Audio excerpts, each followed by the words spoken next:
What's up, Davis?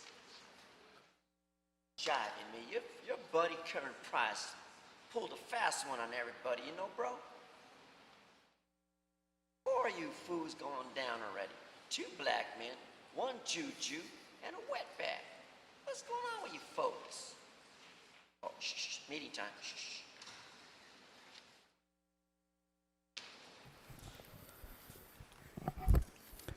Audio test testing 1 2 3. Audio test testing 1 2 3. Good morning, everyone. Fernando Campos, Executive Officer, today for Wednesday, June 21st, 2023. Just a quick list of presenters for the items. We have a relatively long agenda this morning, 12 items. If you are here from the Bureau of Contract Administration for item number 5 and 11, I do not have anyone signed in for items 5 and 11 under the Bureau of Contract Administration. Mark Gutierrez, are you doing both? 5 and 11, okay.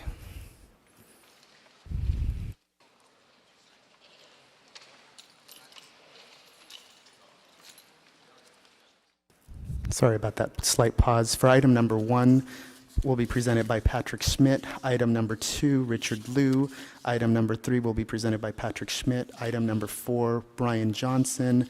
Item number 5, Mark Gutierrez. Item 6, Nicholas Nuccio. Item number 7, Faiz Malik. Item number 8, no presenter required. Item number 9, we will make a recommendation to continue the item to Wednesday, June 28th. Item number 10, Lance Oishi. Item number 11, Mark Gutierrez. And item number 12, a team composed of Anna Buena-Rudy, Mark Wiesa, and Scott Dillinger from CDM Smith. I believe that's the list of all presenters for today. For the Bureau representatives that are joining us through the Zoom application, good morning to you all. Should the board have any questions for your Bureau, we will open up those audio lines at that time. Just to confirm that you can hear us on Zoom, I'm going to select Ruben Flamenco. Ruben, if you can unmute your microphone, can you just confirm you can hear us loud and clear on Zoom? Yes, I can hear you. Perfect, thank you. Good morning to you, and thank you for confirming. Moving on to members of the general public that would like to provide general public comment or commentary on any of the items for today's agenda. If you can please raise your hand at this time by pressing *9 if you're joining us through the smartphone or landline device. If you're joining us through Zoom, you can raise your hand by clicking the raise hand icon located at the lower right-hand side of your screen. If you're here in person in City Hall in room 3, in our 3rd floor chambers, there are speaker cards located at the back end of the room. You can go ahead and complete those cards located at the back end of the room and just go ahead and submit that to me. Again, this is for members of the general public that would like to provide general public comment or commentary on any of the items for today's agenda. If you can please hand that over to me as soon as possible, we'll get you in the queue for speaking. Again, for members of the general public that are joining us through the Zoom application, you can click *9 or you can click the raise hand icon at this time. I have 2 hands raised at this time. We're just going to go ahead and identify the callers at this time before we begin the meeting. Barbara Brody, good morning to you, Barbara. Good morning. Good morning, Dr. Campos and commissioners. I'm also dialed in on the phone in case this didn't work, so I will disconnect that. No worries. What item would you like to speak on? I would like to speak on items 0 and 10, and I'm representing the Westside Neighborhood Council in some of my comments and Coalition for Beautiful Los Angeles on others. Great. And Barbara, has the Neighborhood Council taken an official action on item 10? Yes, we have. Great. If you can forward that letter to me, I'll go ahead and note that under the Neighborhood Council commentary for you this morning.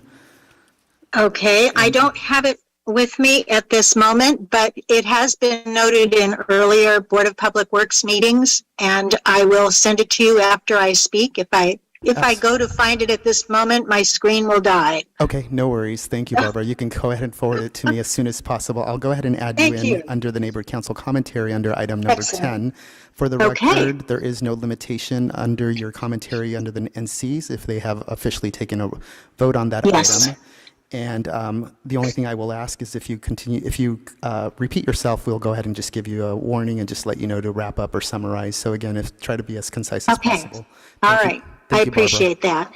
Yeah, you're welcome. On general public comment, I wanted the board to understand that it is impossible One second, for the. Barb.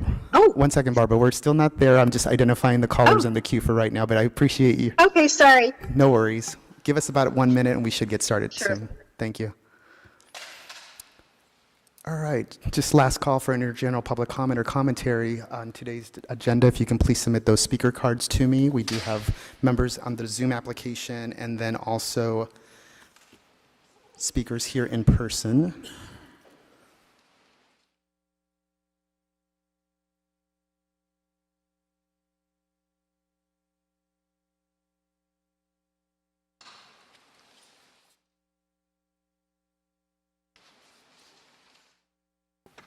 Great, thank you so much. Sorry for that pause. President Garcia, we do have all the presenters in the room. We also have all commissioners in the room, and we have identified all callers for public comment or commentary on today's agenda. I can go ahead and get started with the recording. Great, thank you very much. Please do. President Garcia, you're now in record mode. Great. Good morning, everyone, and welcome to the regularly scheduled meeting for the Board of Public Works for Wednesday, June 21st, 2023. Dr. Campos? Good morning, Fernando Campos, Executive Officer, establishing roll call and quorum this morning. We have President Garcia, Vice President Villegas, President Pro Tem Davis, and Commissioners Corzan and Reyes. President Garcia, we do have a quorum at this time. President Garcia, we did receive 4 speaker cards under general public comment. We also have 1 commentary person on the Zoom application for general public comment, so that's 5 in total for general public comment. We also have commentary received under item number 10 from the West Side Neighborhood Council. Again, this is for the Neighborhood Council section.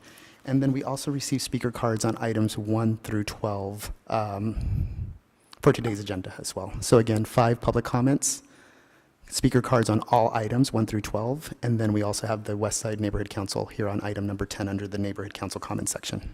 Okay, thank you very much. If I can remind everybody, put your cell phones on mute, please. Just don't want to have any other interruptions. Thank you very much for that.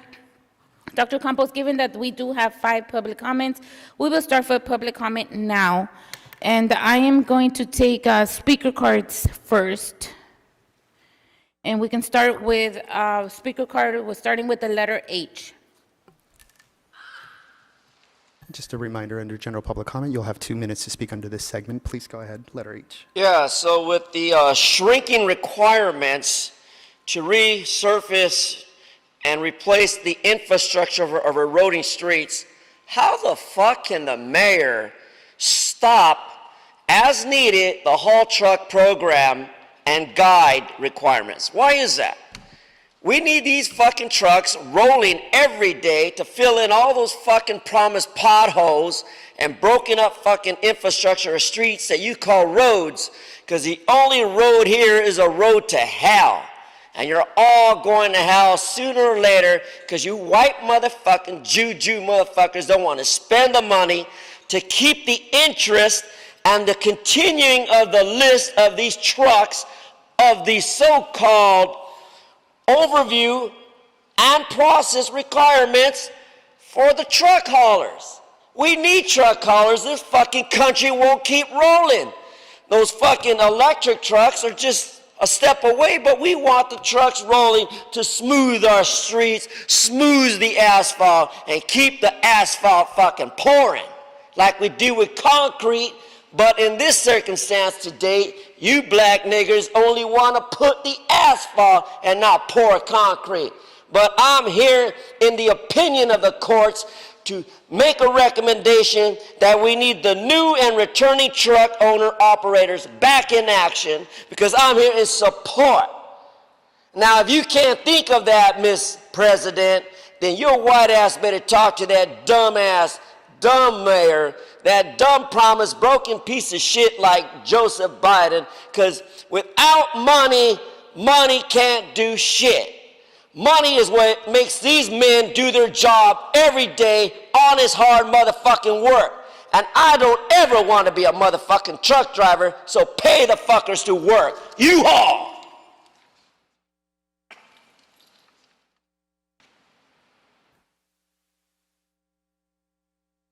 Second public comment is with the letter C.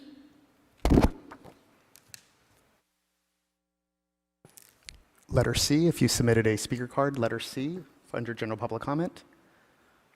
President Garcia, I do not see anyone coming up to the podium at this time. Last call for letter C under general public comment. No speakers under letter C. Okay, moving on to public comment from Mr. Victor Vasquez. Please refrain. Thank you.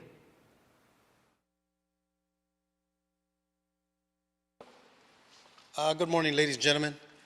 I'm here on behalf of the 93 trucking companies that are with the Los Angeles City Contract Trucking Association. We had to form this association a few years ago just to help move forward and try to get updated and up to speed, and actually was recommended by Public Works and Street Services.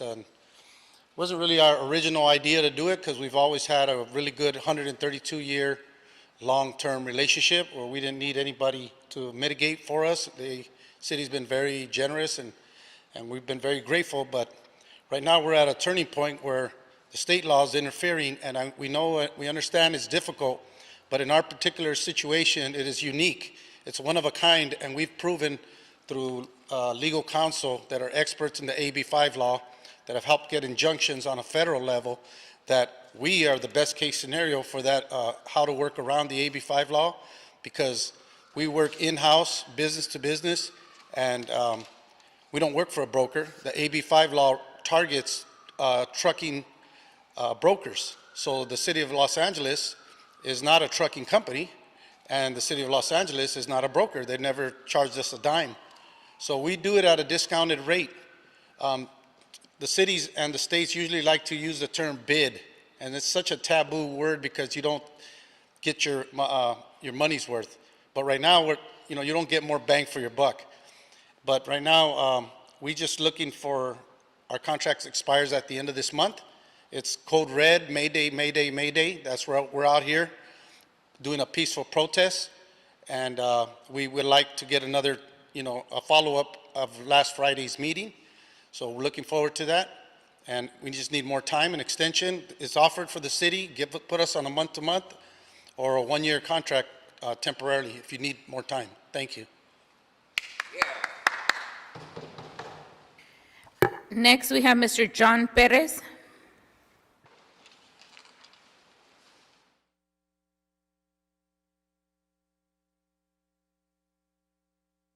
Morning, Madam President. Ara Garcia, you're the best.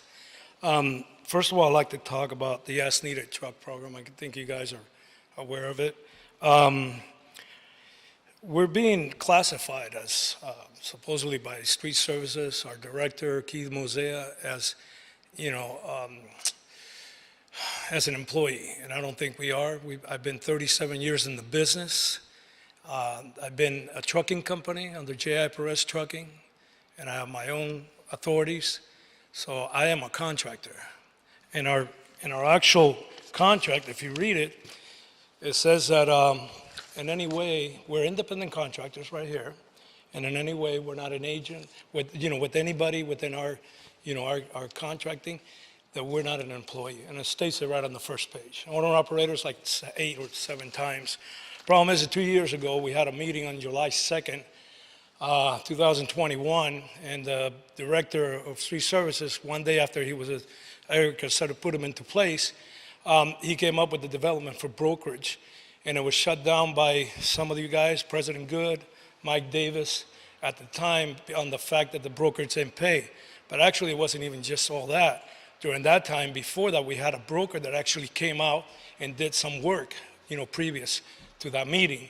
And these trucking companies, there were, whoever was managing them through our people up on top of upper management, they actually didn't look that we were doing 7 loads, they were doing 3. These trucks would sit around, do nothing, and waste taxpayers' money.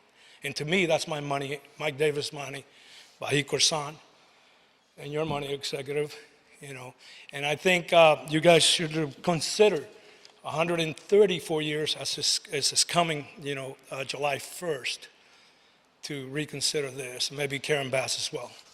Thank you for your time. Thank you for that. I believe we also have public comment via the virtual platform. Dr. Campos?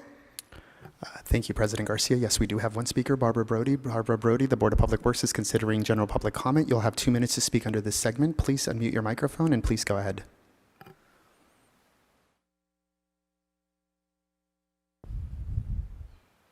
Barbara Brody, if you can hear us. Yes. There you Yes, go. thank you. Am I to comment on item 10 as well at this time?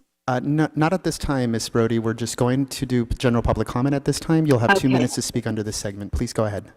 Okay, thank you very much. I would like good morning, commissioners. I would like to make note that it is very difficult for the public to make comments on items that are not given in writing in a report in advance of the meeting.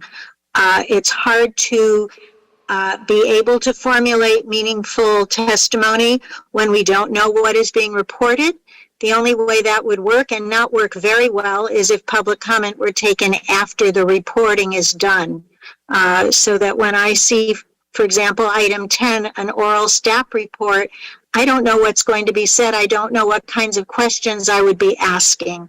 So in light of the importance of agenda items that you consider, it would be very helpful to have outlines and or written reports in advance in the packets so that we can understand what is to be reported and be able to ask relevant questions. So thank you very much.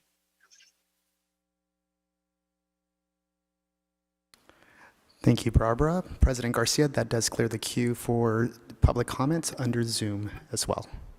Great, thank you very much for that. Public comments now officially closed. Moving on to the first item in today's business, which is the approval of the minutes of Wednesday, June 7th, 2023. Is there a second to my motion to approve this item? Second. Thank you, Vice President Villegas. Dr. Campos, there's a first by me and a second by Vice President Villegas to move approval of the minutes of Wednesday, June 7th, 2023. Absolutely. Let's start the voting tabulation. We'll start with you, President Garcia. Aye. Vice President Villegas. President Pro Tem Davis. Aye. Commissioner Corzan. Aye. And Commissioner Reyes. Aye. This motion is adopted and carries unanimous. Thank you. Great, thank you very much. We do have a speaker for item number 1, Dr. Campos. We're moving on to item number 1. Welcome, everybody. Good morning. Happy Wednesday to everyone joining us in person and those joining us via virtual platform. We do have a pretty robust agenda today, so we'll get through it as much as we can, as possible as we can. And I just want to start by item number 1. This is a request from the Bureau of Engineering and Council District 4, and we do have one public comment, which starts with the letter C. Yeah, for the record, the C stands for cunt, C-U-N-T. So, again, we're dealing with a construction service, and as I brought out during my non-agenda public comment, I suggested that we keep independent contractors hauling, working on these construction service lists and construction sites. This is the reason why I come here to debate with you that the importance of having independent contractors cuts a lot of red tape and it keeps the progress of our infrastructure moving. Otherwise, we're stuck on stupid like your mayor. She's stuck on stupid. She lives in a dream world. The same as that other moron, Curran Price, who put us in this predicament where, we want to fire independent contractors because we got a jackass attorney service, like former city attorney, Mr. Peters, Dick, who created this fiasco of troubles in our city. along with 4 other individuals like Weezer, Englander, Mark Ridley Thomas, and the new Chongo, Mr. Price, and that fat cunt, Nuri Martinez. So again, we must keep in mind the 2 members of this board, and not just 2, but the 4 of you, and along with the president, to understand that construction orders are very important. It's the lifeline of our city. And if we don't have U-Haul trucks, truck-owned operators, and a truck program, then guess what? There's no construction. Because too many goddamn niggers like me don't want to work. So you come here like me, a dumb nigger, and you protest, right? Because you want to work. So I would suggest let's keep the construction order and the approval as to the form of the obtained city attorney on record, whatever her name is, because she doesn't have a name, it just says city attorney, like that dickhead Peter Thomas who got in trouble with the feds. And I'm going to tell you guys, you keep fucking stealing our public money, you keep taking away our programs that we need, and the programs of, like for example, as I spoke of earlier, as needed haul truck program. Guys, guess what? I'm going to have the fucking feds in here looking into the situations of why there's a monopoly of corruption going on, not just in the city of Los Angeles, but in the Department of Public Works. Get our fucking potholes filled. Thank you.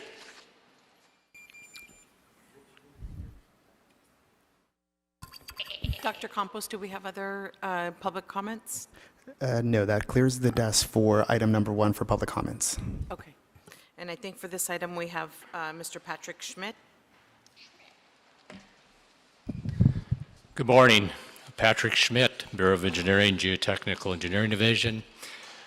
This board reports for the award of the Temple Hill Drive bulkhead project near address 6164. Excuse me, sorry, I neglected to read the item in for the record. Okay. I just jumped the gun. Give me a second to read the item into the record.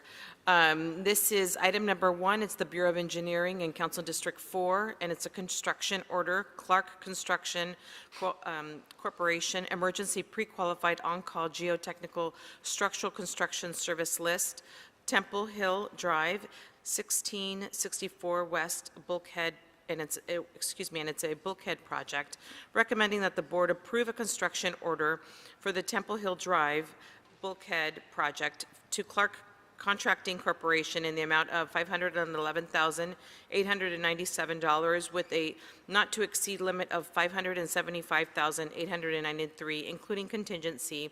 And number 2, authorize the president or 2 members of the board to execute the construction order after approval as to form has been obtained by the city attorney. And the floor is yours. Thank you. Thank you, Vice President Villegas. So this board report is for the award of the Temple Hill Drive bulkhead project near address 6164 to a contractor on the pre-qualified on-call emergency geotechnical structural construction services list. The Bureau of Engineering administers the emergency pre-qualified on-call geotechnical structural contractors list to provide repairs and construction in the public right-of-way. On February 25, 2019, the board approved a list of 9 qualified contractors based on evaluation criteria set forth in the emergency pre-qualified on-call list request for qualifications. The contracts were executed on March 29, 2019, and with a term of 5 years, and they expire on March 28, 2024. At this location, there's a need to restore lateral support to a portion of Temple Hill Drive. This area is located in a residential hillside area approximately a half a mile northwest of the intersection of Hollywood 101 Freeway and Gower Street in the Hollywood Hills. At this location, the downslope side of the street is laterally supported by an approximately 45-year-old steel beam and wood lagging bulkhead that ranges from 4 to 9 feet in height. Deflection and decay of the bulkhead has resulted into 1 to 3 inch wide gaps between the tops of some of the steel beams and the street pavement, and some of the timber lagging is bowed out and water damaged. Expedited construction of a new bulkhead is needed to stabilize the street and prevent further damage to the road. The project will consist of a new bulkhead to provide lateral support to the road. The new bulkhead will be 64 feet in length and approximately 10.5 to 13.5 feet in height, and will consist of 8 soldier piles with precast concrete lagging panels. The scope of work also includes construction of a new asphalt pavement, asphalt berm, metal beam guardrail, and chain link fence along the top of the bulkhead. On April 13, 2023, bids for the project were solicited from the contractors on the emergency pre-qualified on-call list in accordance with the executed contracts. On May 3, 2023, 3 bids were received at the board, of which Clark Contracting Corporation was the lowest bidder. Clark's bid in the amount of $511,897 was 2.68% above the city engineer's estimate of $498,540. Staff recommends that the board execute a construction order for the project with Clark in the amount of $511,897, with a not-to-exceed limit of $575,893, including contingency. Funding for the project in this amount is available in the SB1 Road Maintenance Rehabilitation Fund, Fund number 59V, Department 50, Appropriation Unit number 50, WVIZ. That concludes my presentation of this board report, and I'm available for any questions. Thank you. Commissioners, do we have any questions on this item? I don't see any questions. Do we have a motion to approve this item? All right. And do we have a second? Second. We have a, Dr. Campos, we have a motion by Dr. Davis and a second by Commissioner Corsand. If you could please take roll. Absolutely. Let's start the voting tabulation. We'll start with you, Vice President Villegas, Aye. President Pro Tem Davis, Aye. Commissioner Corzan, Aye. and Commissioner Reyes. Aye. This motion is adopted and carries unanimous. Madam Chair, Vice President Villegas, would you like to consider this item to move forward forthwith? Yes. Thank you. And just for the record, President Garcia is not in the room during the voting tabulation. Thank you. Thank you. All right. Then that moves us along to item number 2. I'm going to read the item in, Dr. Campos, and then please advise if we have a public comment for item number 2. All right. Item number 2 is in Council District 2, 4, 6, and 7. And this is policy number 821, streets of significance within an area W, major transit and transportation construction impact area, Los Angeles Transportation Metropolitan Authority, East San Fernando Valley Transit Corridor Project, recommending that the board, number 1, authorize the city engineer as chair of the Transportation Construction Traffic Management Committee to add streets of significance with area W, which will encompass the Los Angeles County Metropolitan Transit Authority's East San Fernando Valley Transit Corridor Project to the major transit and transportation construction impact areas in accordance with the Los Angeles Municipal Code, Section 62.250, and 2, forward a copy of this report to the City Council for its information. And Dr. Campos, do we have public comment on this? We do. We have one speaker card under item number 2, CHB equals U. If you can please. Thank you. Yeah, I'm back. And guess what? We got 93 independent trucking association owner-operators, and you're going to tell me that East San Fernando Valley can't use these trucking drivers to assist in the Metropolitan Authority for these type of transportation construction? It's all construction. I keep telling you guys this. As long as there's infrastructure in this fucked up state of California from a fucked up governor and a fucked up system, the pattern of practice is this: nothing gets done. It's simple. But if you got the independent owner-operator truck drivers involved, guess what? Shit keeps rolling, asphalt keeps pouring, debris, all the elements of what's there gets off the fucking job sooner or later and faster because we got other truckers involved. And that's how you do a good job. How do you think the fucking Egyptians did it when they're building the temples? You think they waited for their slaves to drink their beer and eat their food? No. Motherfuckers, you want to live? Get your ass to work. So, in conclusion to all this shit, under policy number 821, street of significance with Area W? Well, here it is. Area W, we got an overview and a process and requirements of independent truck drivers looking for work. So if we put these people to work, guess what? It's a win-win situation.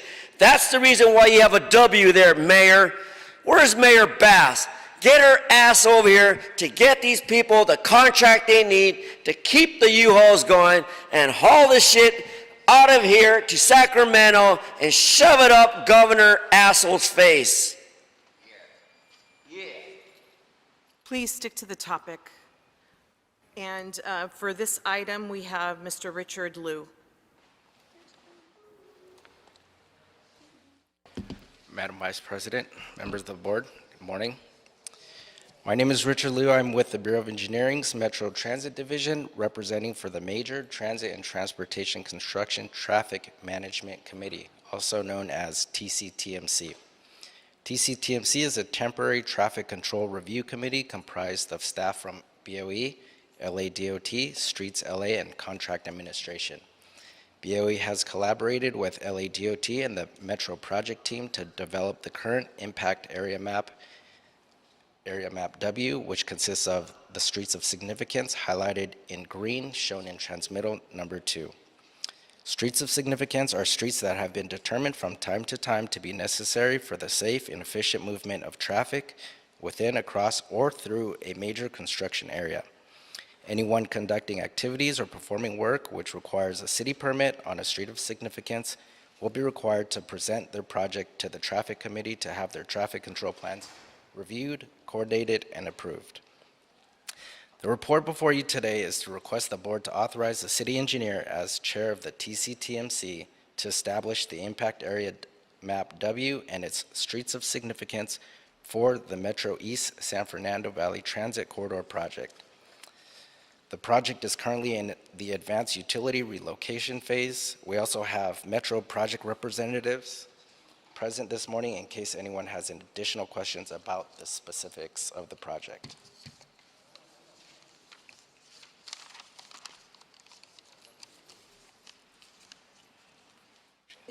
Are you complete with your report? Yes. Okay. When you're finished, just let us know. All right. Thank you. I thought you were going to continue. All right.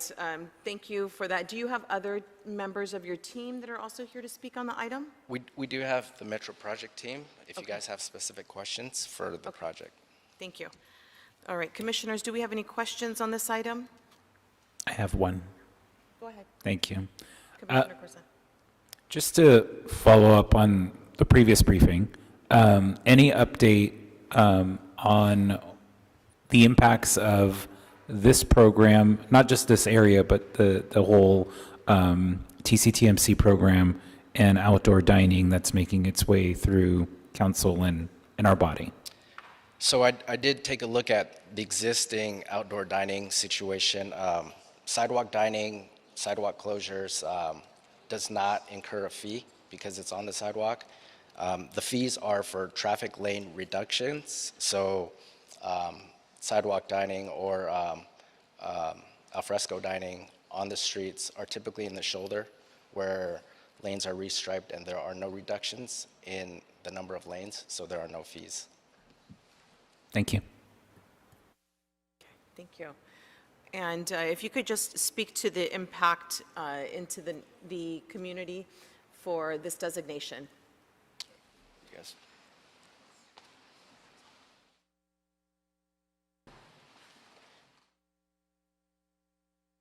Good morning. My name is Annette Cortez, and I'm with Metro. I'm the Construction Relations Manager. It's nice to see everyone. I've participated in these meetings for the Crunch LAX project. And just as we did for the Crunch LAX project, we have a robust outreach program that we will be implementing on the East San Fernando Valley Light Rail Transit project. We have actually been visiting businesses door to door, introducing them to the project. We have fact sheets, bilingual fact sheets about the project, and we also are speaking to them about the eShop Plate program, which is a small business mitigation program for mom and pops businesses along the alignment, which basically provides free marketing and highlights the businesses, and we support them with signage, meetups during construction to mitigate some of the impacts that they will be experiencing during construction.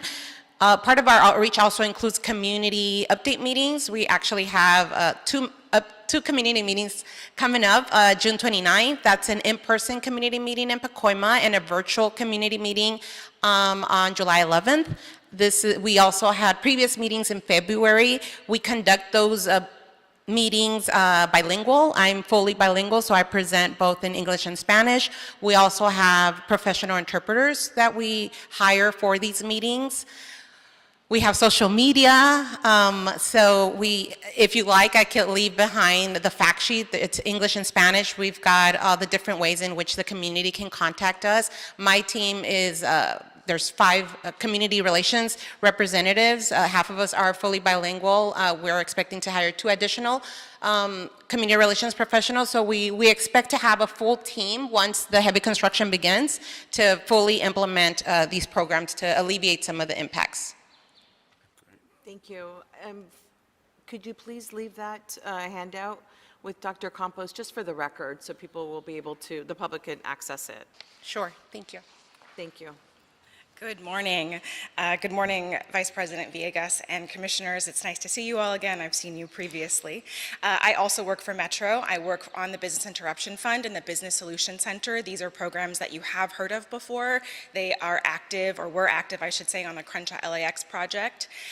First is our Business Interruption Fund. It's a pilot program that provides financial assistance to small mom and pop businesses that are impacted by construction. We are active, or have been active, I should say, on the Crenshaw LAX project along Purple Line Extension, Section 1, Section 2, and Section 3, and also for the Regional Connector project that just opened. We've awarded, as to date, about $37.4 million to small mom and pop businesses that have experienced those construction impacts on the projects. I'm happy to announce that our Board of Directors in April of this year authorized expansion of the Business Interruption Fund to East San Fernando Valley, so it will be on this project as well. I'm also happy to announce that our Business Solution Center, which is a business resource center that we had just on the Crenshaw project, has also been authorized for expansion and will also be active on the East San Fernando Valley project. So we've got 2 great programs to support businesses with their impacts and also just with their business as well. Thank you. Thank you. I have some questions. Yes, Dr. In terms of the duration of the project, what do we anticipate in terms of time will be the duration of this project in terms of its impact on our businesses? I'm going to have someone from Construction Relations. The duration of the project and impacts. The duration of the project impacts. I'm going to invite Nell to come up and talk more about the timeline. Good morning. My name is Nell Martirossi. I'm with Metro Third Party. The duration of this project is, right now we have it scheduled to be completed in 2030. Right now, 2030, yeah. Wow. So when we look at the additional streets that of interest that have been requested to be added in, how many streets are we talking about? Richard, you want to? Currently, this phase that you see in Transmittal 2 for the impact maps is to support the advanced utility relocation phase of their project. And as their projects advance in construction, we'll revisit revising whether it's enlarging the impact area or shrinking the impact area. In this particular motion, how many are we proposing to add to the motion? I didn't count the number of street segments. I apologize. It's Lassen to the north, Woodman to the east, Van Owen to the south, and Sepulveda to the west. Are these great streets, or are these a combination of different kinds of streets that differ in terms of size and in traffic? So, for example, you mentioned Woodman. What were the other streets that you mentioned? Lassen, Sepulveda, and Van Owen. So these streets are typically major streets that LADOT has designated as potential great impact streets where if another permit applicant, say a U permit, a utility permit, wants to perform work in the public right-of-way on these green streets, they don't have an overlapping traffic control plan with Metro's construction project. This is to mitigate or minimize the traffic impacts in the surrounding area due to the size of Metro's project. So I'm very glad to see the Business Interruption Fund there, and obviously, we're going to have some additional resources that we're going to need if this project is going to be extended, or our anticipation is that it'll be to 2030 before we complete it. So obviously, of the ones that you have been able to help so far, there inevitably will be additional businesses that we will have to be able to at least hear and help moving forward as we look at the existing streets. And it appears to me in your presentation today that there will be perhaps some expansion to add larger streets, or more streets, if you will, to this project. So this project was a little bit bigger than I had anticipated from reading the original motion. So we look forward to your continued service, particularly to the businesses, in terms of us making them whole. And of course,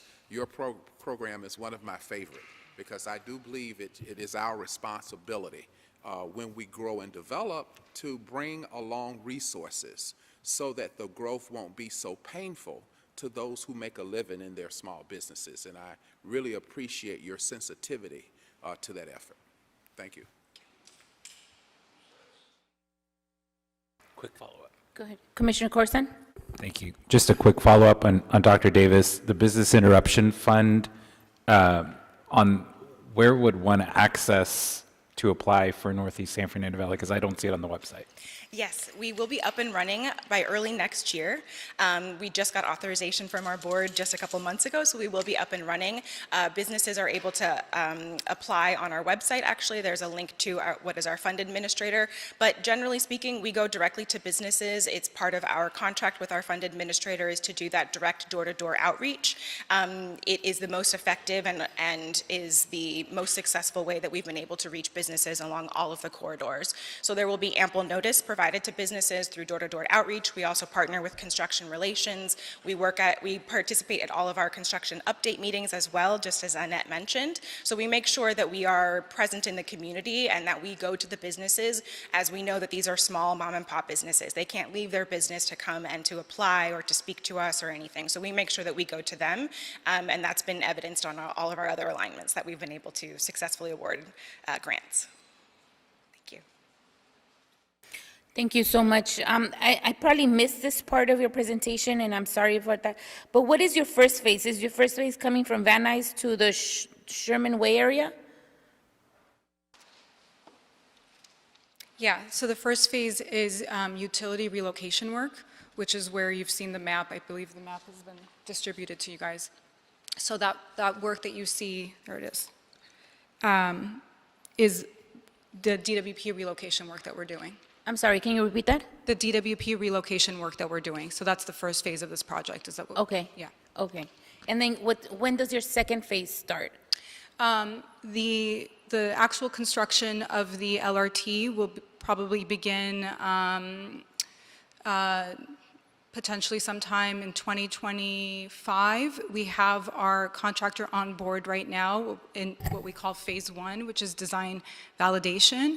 And then the phase two of their work is final design and construction. So that's supposed to be awarded in 2024. So they'll do final design and then construction after that. But in the next few years, we're going to be doing utility relocation work in advance. Okay. And during your utility relocation work, will that be impacting kind of the street, everything will be impacted at that time? Yes, we will. The relocation work is in the street. So the streets, right now we're working nights. I'm not sure if that's how we're going to continue, if it's going to be night or day work, but it's really getting the utilities that are in the way of the LRT, which is the center of Van Nuys Boulevard, out of the way. So the work is really just in the center. Okay. 8 years, this community is going to be impacted? With construction, yes. That's a long time. Is that how long you've been taking in other projects as well, like the Purple Line? Yes. Crenshaw line, how long was the Crenshaw line? Do we know Crenshaw. how long the Crenshaw line was? 14 to 2022? 8 years. 8 years. Yes. The purple line as well? Purple line, yes. Around And what about the regional connector? I know we just opened it up. regional, About 10. 10 years. Okay. So this is average. This is, yes. Okay. It's a long time. Okay, I think those are all my questions. Thank you. Any other questions, Commissioner Reyes? So my question is on the environmental impact, noise mitigation, dust control, emissions.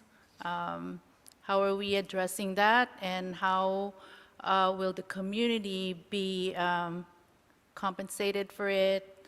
Or, concerns about public health, how will they be addressed? The approved final EIR is being followed. There's a mitigation measure report in there, and so our community relations outreach is based on, in response to those impacts. So we work with the contractor on making sure that there's blankets, noise blankets if needed, dust mitigation. We've got monitors who monitor the dust levels and noise level. We work with our team on their traffic plans, so we're out there when those are being implemented, so that if there's any access issues with private driveways or schools, we've been working with the local schools along the alignment as well, to just kind of modify the setup sometimes that's needed to allow for appropriate access. So we work very closely with the contractor, internally, with the community, and we definitely have the mitigations top of the list when we're going through this process. Are there monitoring mechanisms in terms of the dust, the heat, the emissions? Do you have those monitoring devices installed as part of the EIR mitigation? I don't believe that they're required, but we do have them, we will be having them on site. Like if there's a construction area, we do typically have noise monitors. We have an environmental team who is on site monitoring. We have inspectors, we have resident engineers, so there are staff who will be monitoring that. And if we get any complaints, we typically go out there, work with directly with the environmental team, noise mitigation, to listen and go out there, and then sometimes we bring the stakeholder to see the equipment that's out there, and we basically try and inform them of the levels, what's acceptable, what's not. We use some comparisons, like typical noise from a bus or traffic, so we do try to explain that to the community. Right, so my concern there is just really the cumulative impact, because this project will be completed in over like 8 years, as I heard. So please make sure that those mitigation measures are in place, specifically because I'm concerned about the public health around the communities. Thank you. Thank you. Thank you, Commissioner Reyes. Any other questions, colleagues? Seeing none. Any objections? Seeing none as well. Is there a motion on the table to move item number 2 forward and forthwith? So moved. Thank you, Vice President Villegas. Is there a second? Thank you, Dr. Davis. Dr. Campos, there's a first by VP Villegas and a second by Dr. Davis to move item number 2 forward and forthwith. Absolutely. Let's start the voting tabulation. We'll start with you, President Garcia. Aye. Vice President Villegas. Aye. President Pro Tem Davis. Aye. Commissioner Corzan. Aye. And Commissioner Reyes. Aye. This motion is adopted and carries unanimous. Thank you. Great, thank you very much. Thank you, Metro Team. All right, moving on to item number 3. This is a request in Council District 3. We do have one speaker card, and the letter starts with the letter C. Letter C. Letter C for item number 3. Madam Chair, no one is approaching the podium at this time. They're not in the room. Great. Do we have any public comment via the virtual platform? At this time, we do not have any hands raised for item number 3. Great. Public comment for item number 3 is now officially closed. This is a request in Council District 4 for a construction order, Clark Contracting Corporation, Emergency Pre-Qualified On-Call Geotechnical Structural Construction Services List, Yuma Place.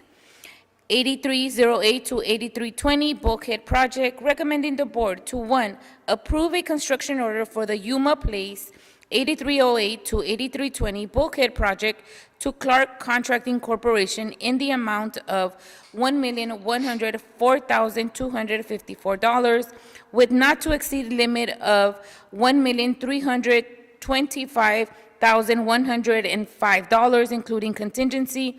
And 2, authorize the president or 2 members of the Board of Public Works to execute the construction order after approval as to form has been obtained from the city attorney. And this morning we have Mr. Smith again. Good morning, sir. Yep. Good morning. Thank you, President Garcia.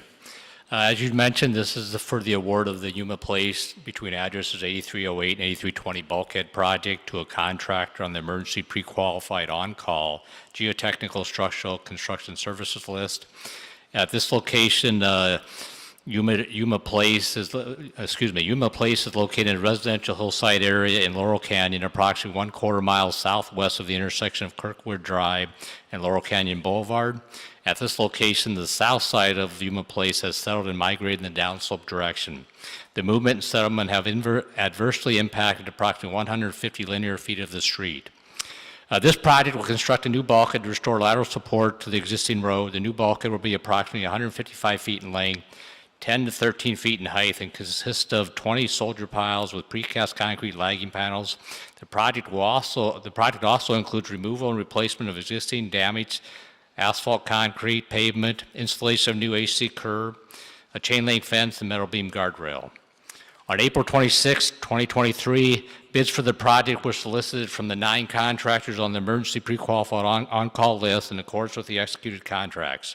On May 24, 2023, 3 bids were received at the board, of which Clark Contracting Corporation was the low bidder.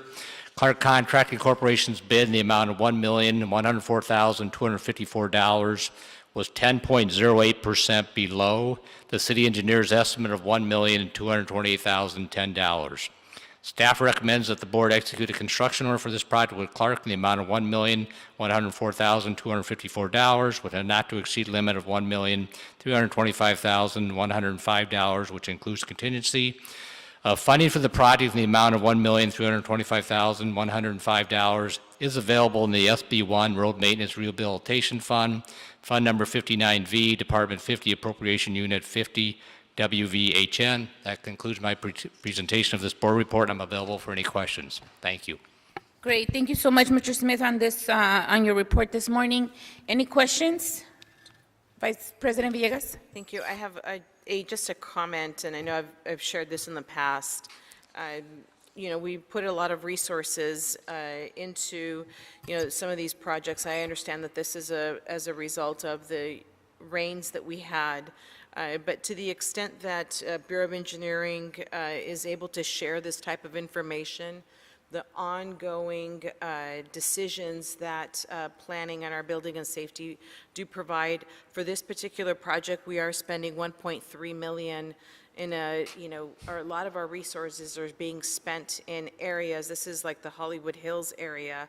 While I realize that this is an area that we do need to protect, I am cognizant that this is a one-car road, and I am neglecting to understand how such projects are able to be built on such a high hillside area that will have compromised structure in some capacity in the future.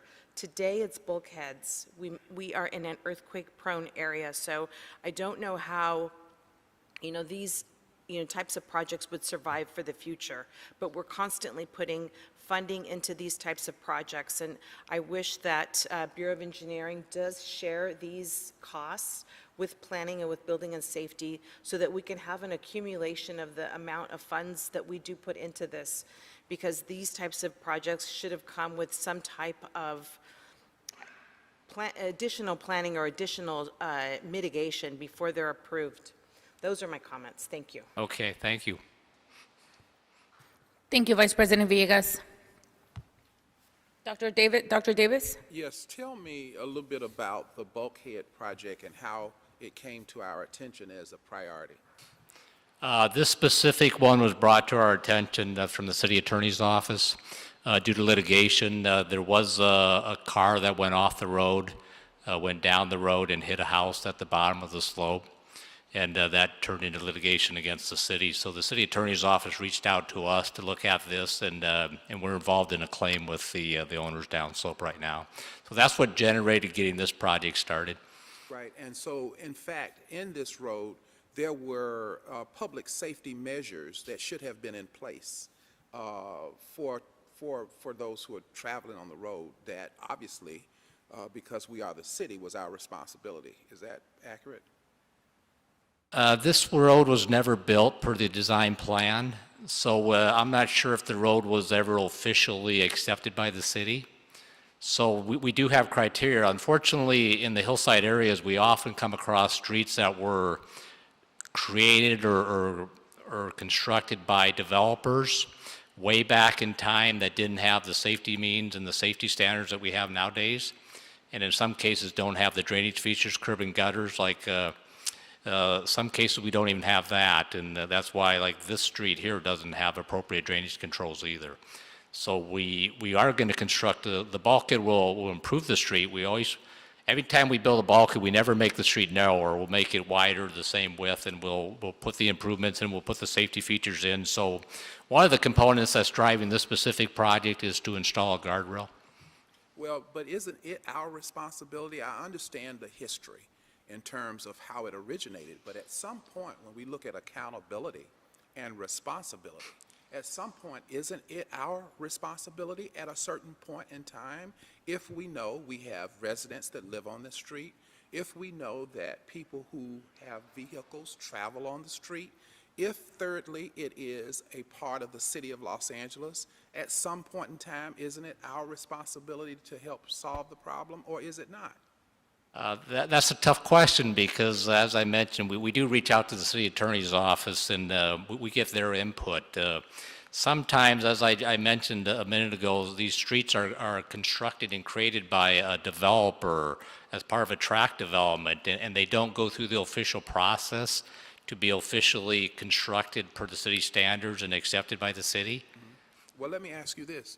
Whose responsibility is it to regulate construction, transportation, construction in our jurisdiction? Or maybe I should ask you, what jurisdiction is it in? This is in Council District 4, Yuma Place. Would that be the city of Los Angeles? Yes. So then, having established that, whose responsibility is it to regulate?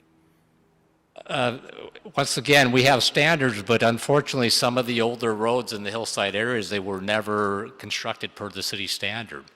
Well, let me ask you this. Since we are confused about whose responsibility it is, who else could potentially be responsible if it were not us? The original developer of the track. The original developer, do we know who that is? In this case, no. And didn't you tell me how many years ago that was? Well, once again, we don't, the street was never constructed per city standards, so it's an asphalt paved road, but we don't know who constructed the asphalt road. Well, I, didn't go to Harvard Law, but I'm not so sure that we might need to explore further the answer to the question of who's responsible for construction and things that go on in a certain jurisdiction. Now, I do understand government well, and I do understand public administration very well. And I'm not sure what the city attorneys have told you, but I would be interested to be in that conversation in terms of who has responsibility to solve some of these problems. If it's in the city of Los Angeles, I can't imagine who else it might be that would be responsible for helping solve these kinds of problems. Well, that's why I think a lot of times it defaults to the city to fix the problem. We have several projects that we're working on right now that we do reach out, and we're involved with the city's attorney's office because there's questions. We have one that's a dirt road that the city's never touched, and there was a landslide adjacent to it, and the property owner adjacent to us is pointing at the city because we have a designated right-of-way, but if we never touch that right-of-way, and never have constructed in that right-of-way, there's a question whether or not we're really responsible for maintaining that right-of-way. My final inquiry is this. Since government doesn't know who's accountable and responsible, what did the court say in terms of the case that the city attorney brought to you? What did the court say? This on Yuma Place, it's in litigation right now, so there's no decision. So there hasn't been a verdict on it? No. Do you have knowledge of any similar circumstances for which we've had to go to court? Well, there is one project we've been working on recently on Marywood Drive, which is, the city had litigation. It's a similar situation where it's a hillside road.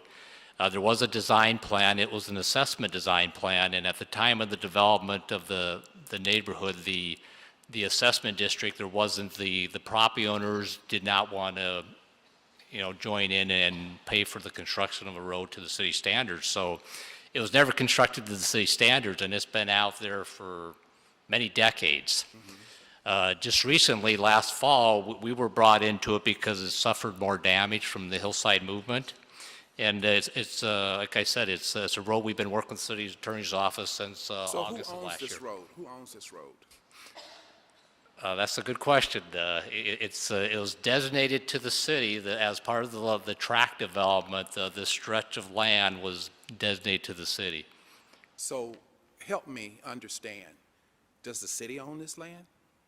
The city owns the roads, the land. So the answer to the question is, the city owns Bulkhead, right? Well, once again, that's the question I think I would have to defer to the city attorney's office. My understanding is, once again, if the city has never touched it, we've never put any utilities in, we never constructed a road, the actual maintenance of the land defaults to the property owners on each side of the center line of the right-of-way. So like the Marywood Drive, there's no records of the city ever doing any work out there. But once again, that is one that we've been, once again, interacting with the city's attorney's office for the last 9 months, and we're coming to some conclusion on that soon. There's a report being prepared for the council So that will... you're telling me the homeowners own this property and not us? If it's never been touched by the city, that's what I understand from previous... So touching is an element of ownership? Is that a legal principle? I'd have to defer to the city attorney's office. What I've always been told or understood in the past was if we have a paper street where we've never done anything on it, we've never touched it, never done any construction in it. I don't believe that's an element of law. I don't believe that. I don't know. You telling me that's an element of law? That's my understanding. We have a lawyer in the room. Is that an element? I've never heard of that. I unfortunately am not familiar with real estate or, Yeah. We do have Okay, Bureau of so- Street Services. Who is our backup here? I'm sorry, who is our liaison from Bureau of Street Services? I know Lance is here and he's ready to talk. I didn't want to put you on the spot, but if you're willing to come up, more than happy to. I was going to call on the Bureau of Street Services representative. Good morning, Lance Oweish with Bureau Street Services. I'm not the expert on this, but we've dealt with these matters before.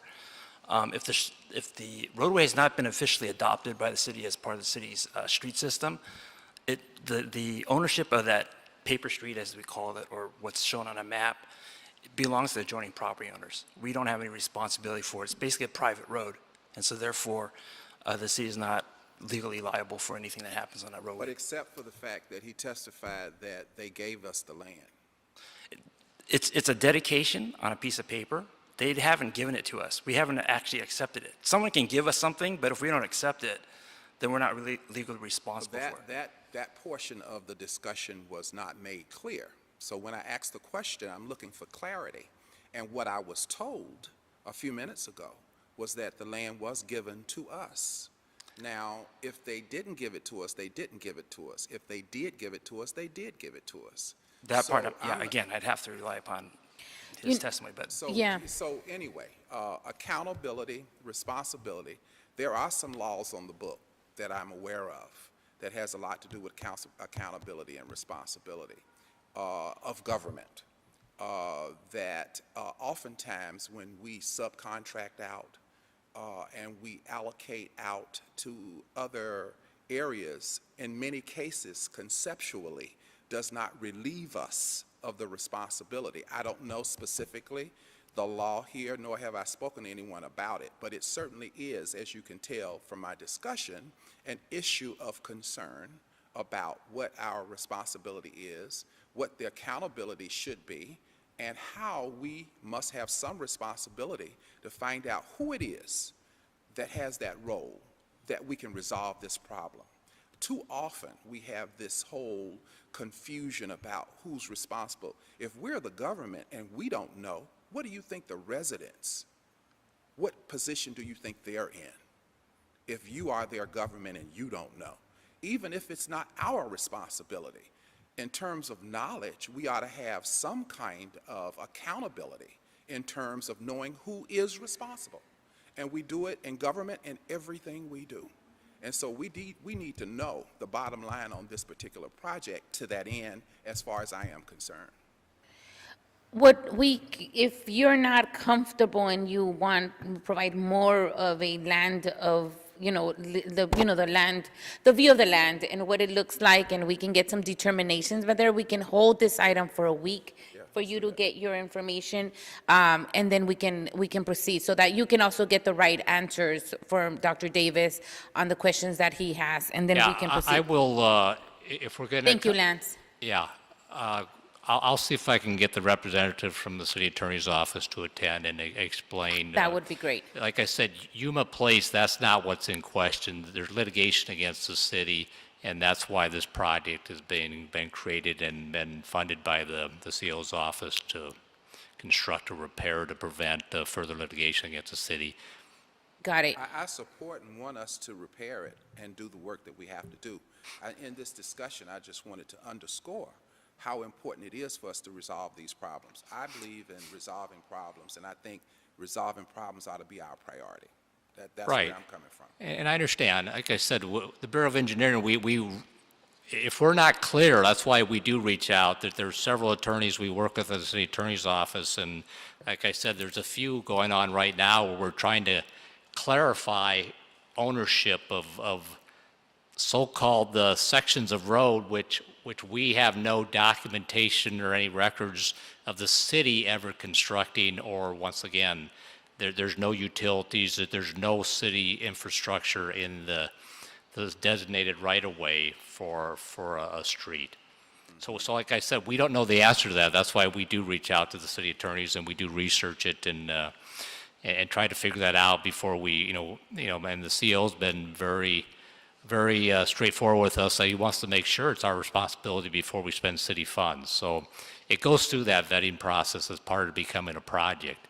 The Bureau of Engineering, we just can't create projects and go out and start working on stuff. Our projects come from somebody else, usually through the budget process, the annual budget, or in this case, it was from litigation, and it was put in the budget last year as part of the resolving the litigation. So the city attorney's office has been aggressively pushing us to hurry up and get this started and completed. Yeah, I want it, and I support 1,000% the effort to get it done. But I just think, in terms of our knowledge, it's interesting that we don't by now know who owns it. It's kind of interesting. Do you want me to hold it for a week until you get that info? Yes, Okay. please. So why don't we do that? That way there's you can get all the clarity you need. Any objections with that, colleagues? Hearing none. Mr. Smith, putting it on hold for 1 week, will that cause any type of impact? I don't think so. We're getting close to year end. If we don't encumber the money, that they'll get swept on June 30th. Okay, so we need to do it before June 30th. Yeah, I'm going to be out of town next week, but No, I feel Will there that, be somebody I feel else? that we can resolve the problem, the knowledge that we need to know. You can come back and tell me in the office about that. In terms of moving forward to resolve the problem, I think that's critically important. But what I think a question is that you're not clear that you should be spending the money to solve it, yet it's a motion on the board that we're discussing. So I don't understand how it gets to be a motion, how you get to come here to ask for it, and then when I ask you who own it, you're not clear, and you further suggest, which I understand, if it's not ours, why are we spending the So, money? Dr. Well, Davis, in do you this want me to case, hold it? yeah, Give me a second, Mr. Smith. Okay. Do you want me to hold it, or do you want to pass it? That way we can have more further Here's discussions. public safety is number one for me. Right, but So I but don't at- want somebody to fall off the hill Okay. while we're holding it. Okay, so Okay, do you so- want, what we could do, right, Dr. Campos, if we don't have to do forthwith, we can just pass the motion today, and then by Friday, And it would find go out who through. owns it. And then That's right. find out your information, and then on Friday, Y'all should we have go done before I forthwith, raised right? the question. Yes. Right, Doctor, yes. President Garcia, Fernando Campos, Executive Officer. Yes, that is one option. The board can consider this item and take a vote and not forthwith, meaning that it'll be on the docket for one board meeting, and then at the end of the conclusion on Friday's meeting, then that item would be considered as adopted if there is no objection by your board at that time. To highlight the deadline for the financial impact, June 23rd is the last date for us to encumber any funds, so that's Friday. Our internal deadline to the department was June 5th, which already has lapsed. At this point, we're down to less than 48 hours to get this process. Even if the Yeah. board were to adopt this item, there is a small chance, I'm going to give it maybe 10, 15% chance that the funds would be encumbered. So either way, if it gets hold till the 23rd, at that point, it would be zero chance that you would be able to encumber the funds. At this point, if your board were to consider it today and it passes forthwith, with the assumption that it passes forthwith, we will do everything we can to get this moving forward. Likelihood, 10%, 15%, unless the Bureau of Engineering has everything in place and submits it to accounting right away. But unlikely, but very small chance. We will do our best to try to get this for Mr. Okay. Schmidt, but very small chance. What we were hoping for is that if it was approved today forthwith, Office of Accounting would pre-encumber the funding today, because we can't encumber the funding until the construction order is issued and the NTP is issued, which is, the board has to sign the construction order, and then we can issue the NTP. I see. in Can we do short- that? In short, we can do that. In short, it's a small chance, but we will do our best to try to get everything in place, Okay. but no guarantees at this point. Your in as much 10 as to our deadline has 15% is passed. chances of not happening, right? 10, 15% that it is going to happen. Oh, that's very slim. 80 to 85% chance that it's not going to happen in terms of the encumbrances. But if we do the pre-encumbrance route, that may be able to get us the funding on hold and speak with the controller's office to not sweep those funds, so Right. that we would avoid, or not avoid, but so that we would not have to ask for a reappropriation authority and going back to council, which would most likely be September, October time period. Okay, understood. So the idea is to make sure that, the idea is if this passes, that you will encumber the funds, accounting will, and this project can start construction at a later time, just having the funds on hold, right? If the funds are pre-encumbered, I understand they won't get swept, and then we could, as soon as the board signs off on the construction order, we can issue the NTP, maybe within a week. Correct. It just, like I said, the key is going to be how quickly the board signs the construction order. If you discover it's not your property, then what? Well, no, I think in this case, there's no question. Yuma Place, I don't think there's a question about ownership of the property. That's why the city attorneys directed us to get a project going and once again get this constructed. They've been pushing on us to move this project along, and that's why, once again, I'm fine either way. But if the money gets swept and we won't have the money back till August or September, so then the project won't start till. I think we need to move it forward. Yeah, so I think, thank you, Dr. Davis. What we can do is, your pending questions, if we can get answers for Dr. Davis and any other commissioners that want it as well, to get clarity on what we're doing. But I think, given the time crunch we're in, it would be good for us to move it, and I think I heard Dr. Davis put a motion for that, and then I'll second that. We'll move it forward forthwith so that we could encumber these funds and not lose the opportunity to fix another part of the city. So with that, Dr. Campos, there's a first by Dr. Davis and a second by me to move item number 3 forward and forthwith, with the understanding that you will provide answers to Dr. Davis and his questions. Yes, if it's okay, I could try to coordinate a meeting with us and the city attorney, the representative from the city attorney's office. Thank you. Perfect. Okay. Thank you. Yep, thank you. Could I ask that the board expedite the construction order when you see it? First, let us vote on it, Patrick. Hang on. Okay, Dr. Campos? Let's go ahead and start the voting tabulation. We'll start with you, President Garcia. Aye. Vice President Villegas. President Pro Tem Davis. Aye. Commissioner Corzan. Aye. And Commissioner Reyes. Aye. This motion is adopted and carries unanimous. Great. You were pushing it there for a minute. Okay, I apologize. I just want to, really the ball, the construction order is what's going to decide how quickly this moves ahead. So Okay, I believe we'll move on this rather quickly, knowing that there is a time crunch on this, so thank you for that. Dr. Campos, if we can have accounting encumber the funds as soon as possible, just everything that we need to do in order for this to happen, to the best that we We can. will do our best that we can. Got it. That's all Smaller we can chance, ask for. but we will try. Thank you very much. Thank you so much, Mr. Smith. Yep, thank you. Okay. Have a good day, everybody. Thank you so much. Moving on to item number 4, this is a request from the Bureau of Sanitation in Council District 11. This is a task order solicitation number 162 to CDM Smith, Inc., recommending the board to, 1, authorize the Director of the Bureau of Sanitation or designee to award a task order to CDM Smith, Inc. from the on-call consultants list.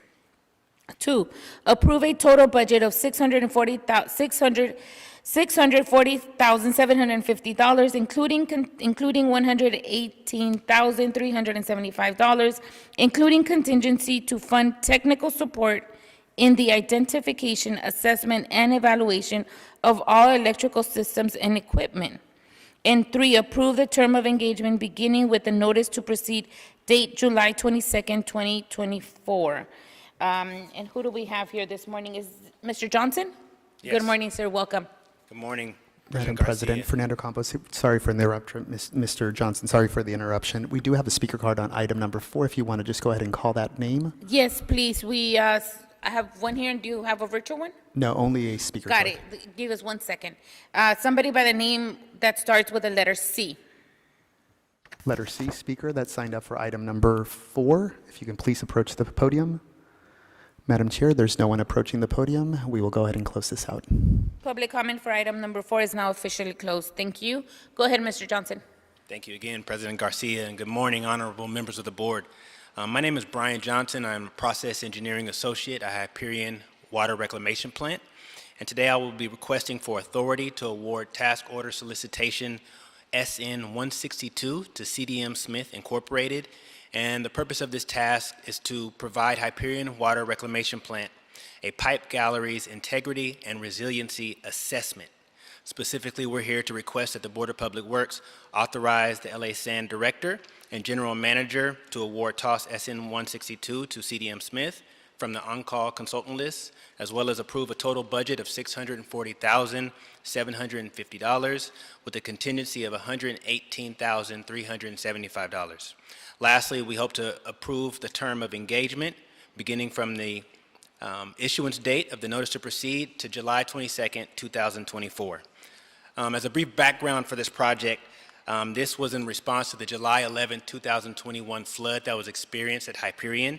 And in response, the board had put together an ad hoc advisory committee consisting of 13 advisors as well as 2 board members.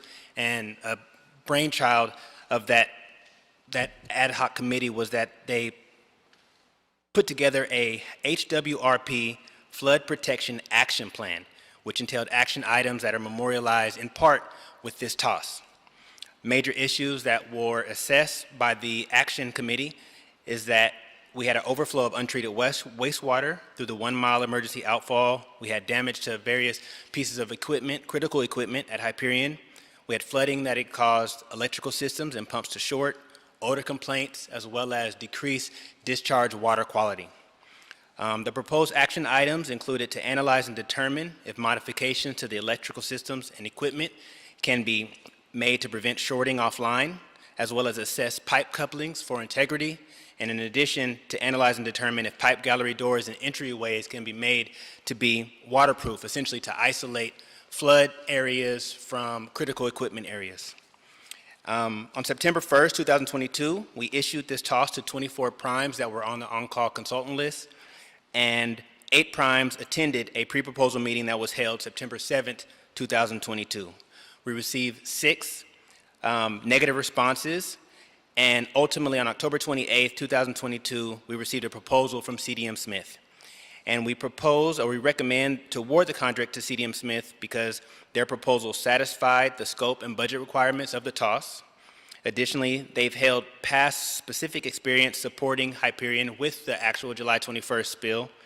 And lastly, they demonstrated knowledge and understanding of our operations, maintenance, procedures, and they provide a vast range of resources to help meet schedule and budget constraints. Scope of services that CDM Smith intends to provide includes, but they're not limited to the following: technical support in the identification, assessment, and evaluation of all electrical systems and equipment, proposal of best technologies for rehabilitation or replacement of electrical systems and equipment, as well as evaluate flood susceptibility of pipe gallery doors and entryways, as well as identifying the value versus risk of waterproofing doors, and determining other relative needs to mitigate vulnerabilities. Lastly, project management over developing an action plan for implementation of these tasks. As it pertains to the Business Inclusion Program, CDM Smith has pledged the following sub-consultant participation. For MBE, they pledged a 20.7% participation, 9.1% for WBE, and both for SBE and EBE, 29.8% respectively, and both for DVBE and OBE, 0% respectively. Regarding financing, TOS 162 is funded by the Sewer Capital Fund, specifically Fund Number 761, and is not to exceed $640,750. There is no impact expected to the general fund. And so I now conclude our request and open the floor up for any questions for my supervisor, Ms. Tu Van, who's also here to answer any questions you guys may have. Great, thank you very much for that, Mr. Johnson. Your report was pretty thorough. Any questions, colleague? I see Vice President Villegas for now. Vice President? Thank you. Thanks for your report. I'm glad we're taking the ad hoc report and putting it into action with this solicitation today. And my question is, as the potential contractor for this work or this service work will be doing the assessment for our pipe galleries, will they be speaking to staff as they, create their report, as they create their assessment, just on operations? No, actually, after the assessment, we asked the consultant to assist us to then develop the conceptual report, include a pre-design, and provide us the recommendation based on the safety code, OSHA codes in the pipe gallery. And then once CDM Smith finished the report, then we review, evaluate the report, and then we're going to sort them out, which one we can do, have the in-house staff to do it, and which one we will send it to BOE so they can initiate the project for the improvement in the pipe galleries. Okay, thank you. And you have on here for CDM Smith to also be the project manager, right, when construction starts? Provide project management. Actually, project management, they assist us to manage these tasks. So we have one task for that, project management task. What is the project management, I guess, what does that entail? So What does it include for CDM Smith to do project management? What are the tasks that they will be doing under project management?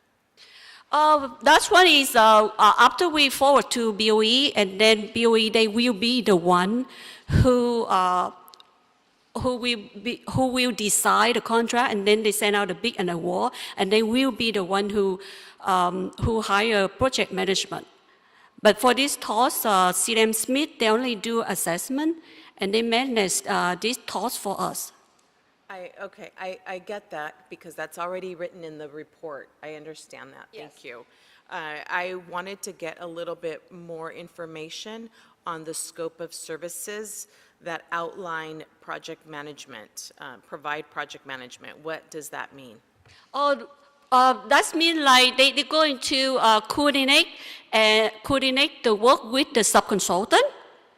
And they also coordinate the work with sanitation. Thank you. Yes. Okay. And the stakeholder.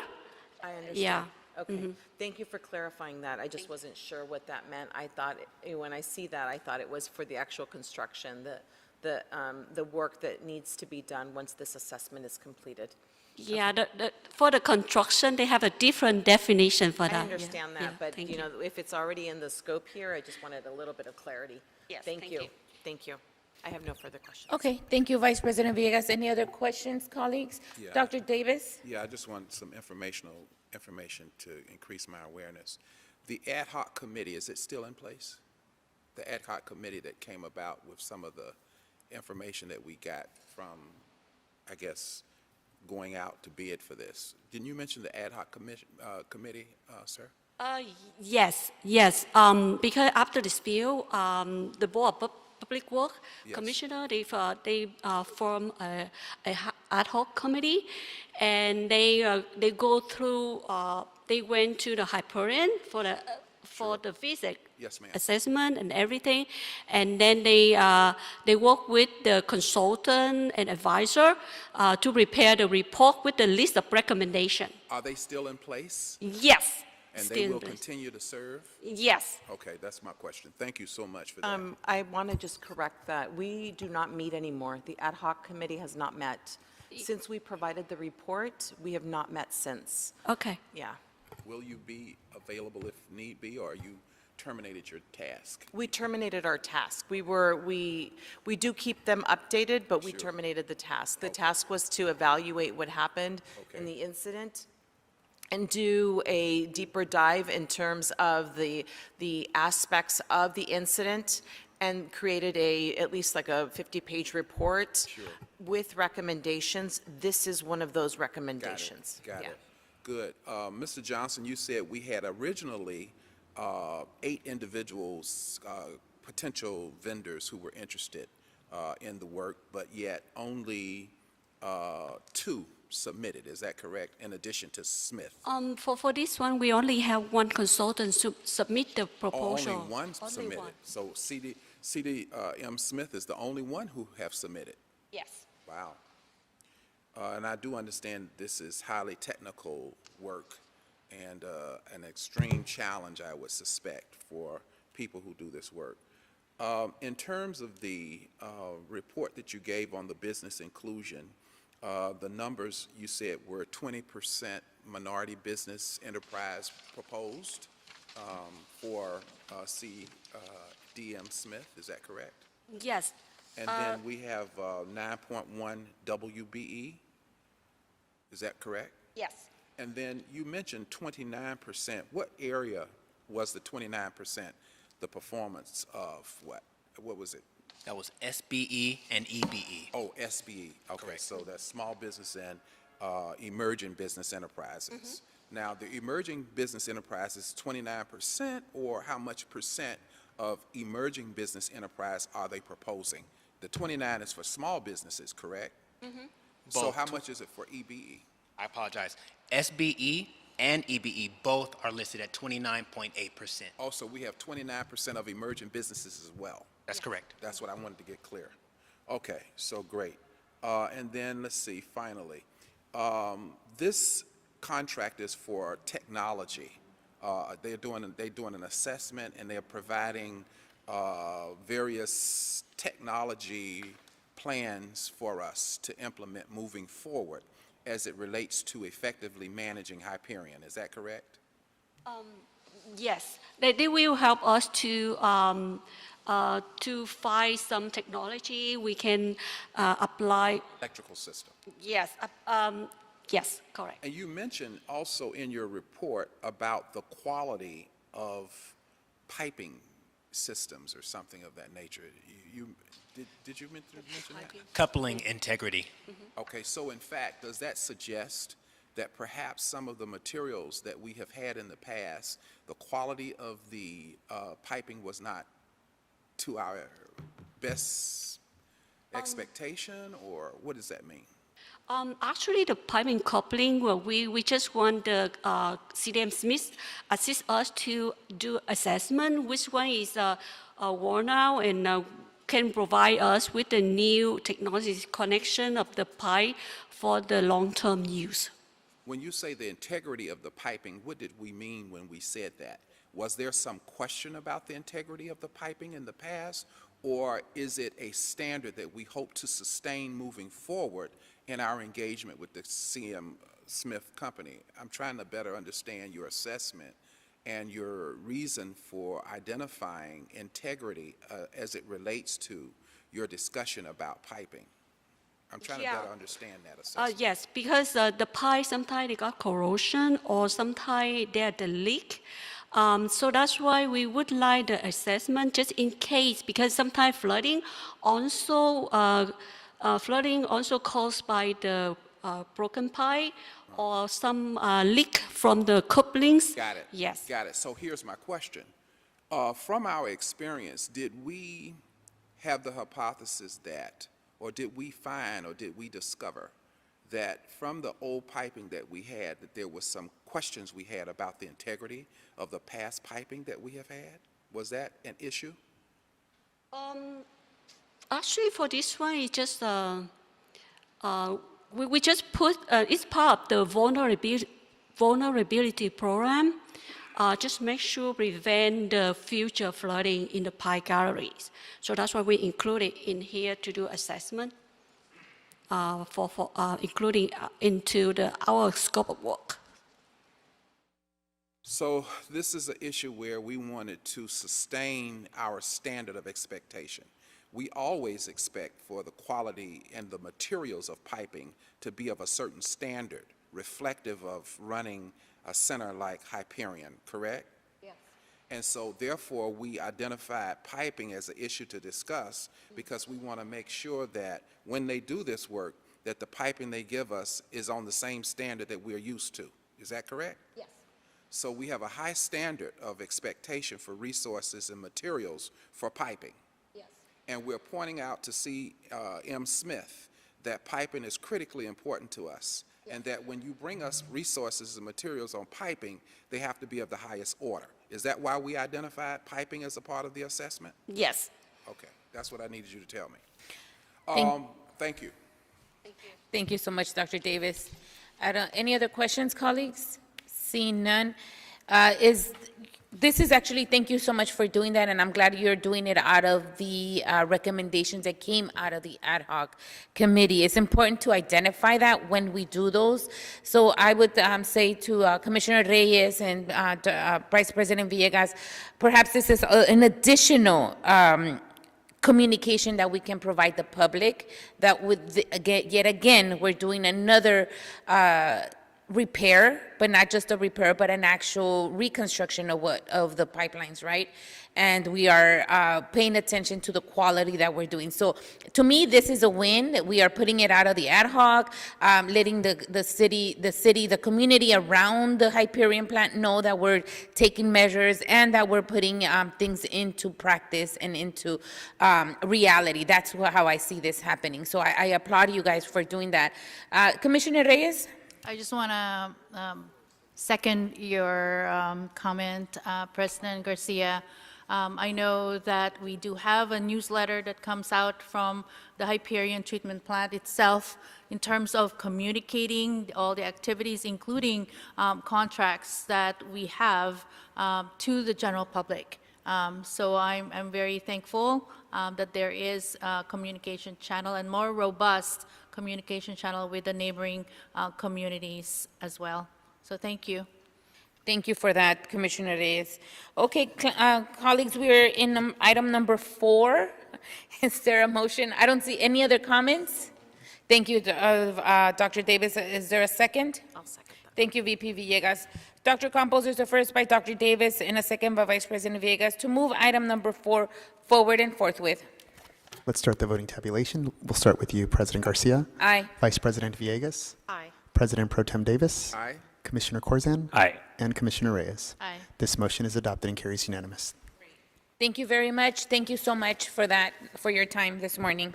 Thank you. Moving on to item number 5. This is a joint report from the Bureau of Contract Administration and the Bureau of Engineering in Council District 4. Contract acceptance, La Cienega Interceptor Sewer Rehabilitation, Jefferson Boulevard to La Cienega Boulevard.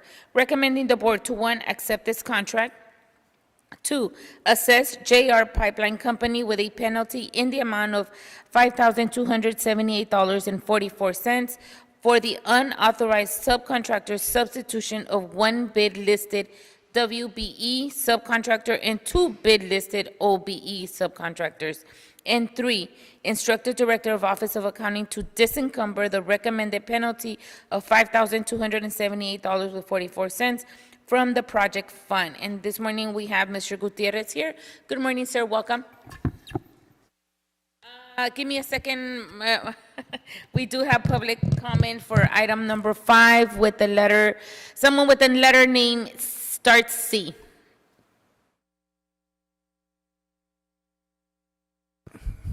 Speaker with the name of C. President Garcia, see no one approaching the podium. We will go ahead and close this public comment for item 5. Correct. There's nothing on the virtual platform as well, right? Let me just double check for you. That is correct. No virtual hands raised. Okay, great. Public comment for item number 5 is now officially closed. Welcome, Mr. Gutierrez. Good morning, Madam President, Board Commissioners, Board Reps, everyone. I'm Mark Gutierrez. I'm with the Office of Contract Compliance, Bureau of Contract Administration. As mentioned, the recommendation is to assess prime contractor JR Pipeline with a penalty in the amount of $5,278.44 for the unauthorized substitutions of one bid-listed WBE and two bid-listed OBE subcontractors. I'll be going over those 3 subcontractors now. The WBE Ace Fence Company was bid listed to provide fence rentals for $13,100. Staff confirmed that they performed only $9,960 worth of work, so there's a delta there of $3,140. Therefore, the contractor may be assessed a penalty of $1,310, which represents 10% of their bid listed amount. Second subcontractor, an OBE, GZM Associates, was bid listed to perform internal survey totaling $30,000. Staff confirmed that GZM performed no work. The obvious delta there is $30,000. Therefore, they may be assessed a penalty of $3,000, representing 10% of their bid listed amount. Last, OBE, National Plant Services, bid listed to perform CCTV work totaling $9,684.40. Staff confirmed that National performed only $5,323.33, a delta there of $4,361.07. Therefore, the contractor may be assessed a penalty of $968.44, which represents 10% of that firm's bid listed amount.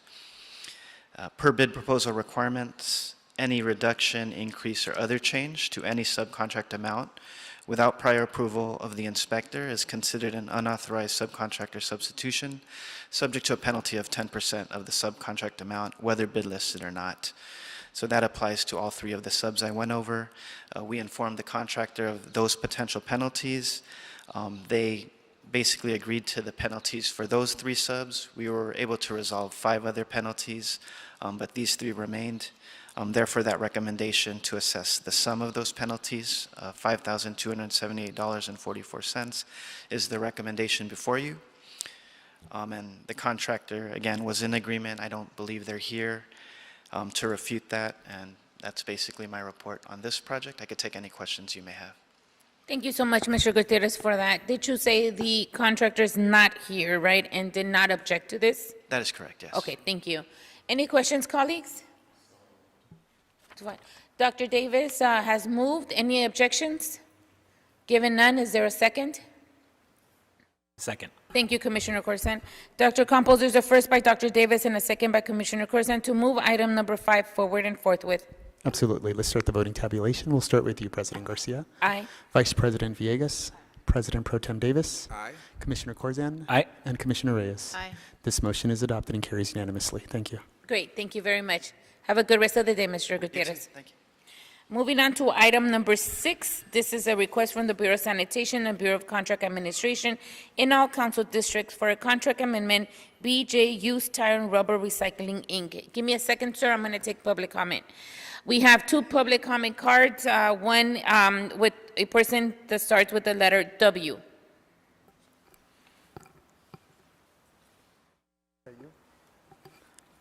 Letter W. W. President Garcia, no one's approaching the podium for item number 6 under letter W. Great. We do have another speaker card, and that Mr. Arnold Sachs.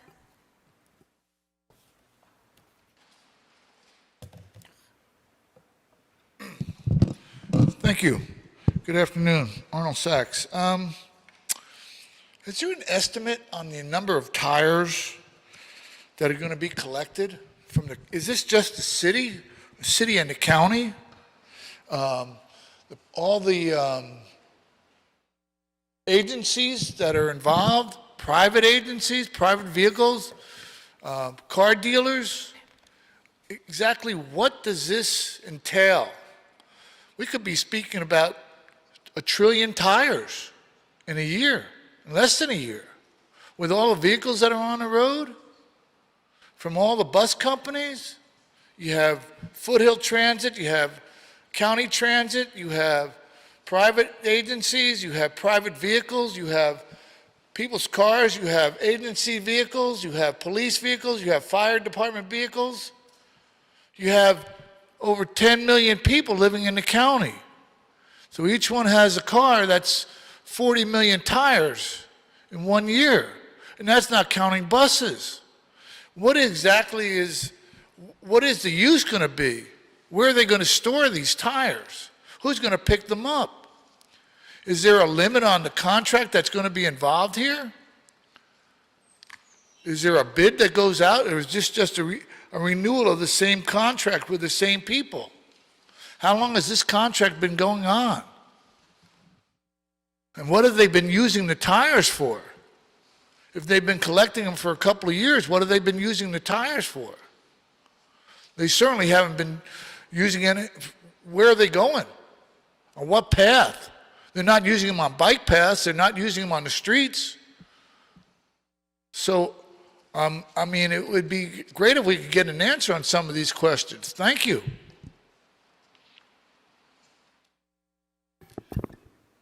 Dr. Campos, do we have any other speaker cards or any public comment via virtual platform? No raised hands under the virtual platform at this time. Okay, thank you very much. Public comment for item number 6 is now officially closed. Moving, Mr. Nucio, let me just read the recommendation into the board and then I'll turn it over to you. Recommending the board to, 1, approve and forward this report with transmittals to the mayor and the city council with the request that the Board of Public Works be authorized to execute the 5-year renewal term between the City of Los Angeles and BJ Used Tire and Rubber Recycling, Inc. for the collection, transportation, and processing of used waste tires for beneficial reuse. The contract cost ceiling remains the same at $4 million for 10 years, including this 5-year renewal contract. And 2, upon the mayor's and council's authorization, the president or 2 members of the board will execute the contract amendment. Now I turn that over to you, Mr. Nucio. Welcome. Thank you. Good morning, President Garcia, Vice President Villegas, President Pro Tem Davis, Commissioner Corsend, Commissioner Reyes, City Attorney Representative, Executive Officer Dr. Campos, and Bureau Reps. My name is Nicholas Nuccio. I'm an Environmental Engineering Associate from LA Sanitation and Environment, and I manage the Residential Used Tires Recycling Program. I'm here to request your approval to renew the contract with BJ Used Tires, which supports our used tires recycling program, including an amendment with an increase in rates. The contract renewal with increased rates is critical to maintain the vital services provided by the vendor in collecting, transporting, and recycling used tires. The initial contract was executed in 2015 for 5 years, inclusive of an option for renewal for another 5 years. The contract comes with a ceiling amount of $4 million. Upon the expiration of the contract's initial term in June 2020, LA San exercised its option to extend the contract on a month-to-month basis for 6 months, while we worked on executing the 5-year contract renewal. In October 2021, this board approved the contract renewal, subsequently followed by the council's approval in March 2022. However, BJ Used Tires expressed their inability to proceed with the implementation of the contract without increasing the rates that were previously agreed upon. During the time elapsed since the renewal was originally approved by this board in 2021, the expenses associated with providing used tire services have gone up due to increased costs of fuel, tire processing, and labor, in addition to their fleet upgrade that was required to comply with SCAQMD zero emission standards. Despite BJ Used Tires rate increases, it is important to note that the proposed contract renewal will not alter the ceiling amount, which remains at $4 million. Additionally, LA San conducted market research to determine the level of competitiveness of BJ Used Tires' new proposed rates relative to similar services provided by other companies that operate within the LA area. These findings indicated that BJ Tires' proposed rate increases remain 10 to 15% lower than those of their competitors, attesting to the company's cost efficiency. Consequently, LA San is pleased to recommend the renewal of the BJ Used Tires contract for another 5 years. After careful consideration of various options, we are confident of the advantages this proposal presents to the city. The contract renewal provides a more favorable pricing compared to other available options, even with the rate increases. This renewal also ensures LA San can maintain and expand its used tires recycling program, which diverts approximately 26,000 used tires annually from landfilling towards sustainable reuse. The program is also fully aligned with the CalRecycle tire program and integrated into several of LA San's programs aimed at cleanup, outreach, abatements, and other remedial actions to address the disposal of used tires from residential areas. Renewing this contract also enables LA San the opportunity to continue to receive a yearly grant of $100,000 to $200,000 from CalRecycle, which supports the successful implementation of the program and subsidizes its costs. On behalf of LA San, we request that the board approve the contract renewal with BJ Tires with increased rates for another 5 years. By doing so, LA San demonstrates a continued commitment to environmental sustainability, cost efficiency, and excellence in program management. Thank you for your consideration, and we are happy to address any questions you may have. Thank you so much for your report this morning, Mr. Nucio. Any questions, colleagues? Dr. Davis. In terms of the contract prior to 2015, who was the vendor then? I don't have the answer to that question right now. Can I ask one of my colleagues to step up and answer that, please? Yes, please. Mr. Milo. Yes, good morning, commissioners. My name is Ron Milo. So prior to the BJ renewal contract, we piggyback with GSD's contract because they were the first one who has this contract before. But for some reason, they were not able to renew the contract anymore. So we expanded our recycling program by doing an RFP, and that we were able to get BJ as one of the So then we assumed the responsibility and we got BJ in 2015 to provide the service for us, Yes. correct? And so my understanding from the report is that by using BJ in terms of the tire service that they provide, it allows us to be the beneficiary of a Cal Recycle grant for $200,000 annually, correct? Yes, yes, that's correct. We get it every year. Yes, that's correct, Commissioner. And we get it because we use BJ or we use a company that is recycling, Yes. correct? One of the requirements of the grant is to have a contract with the tire recycler so that we will be able to subsidize the expenses when we do the collection and disposal of the tires. Right.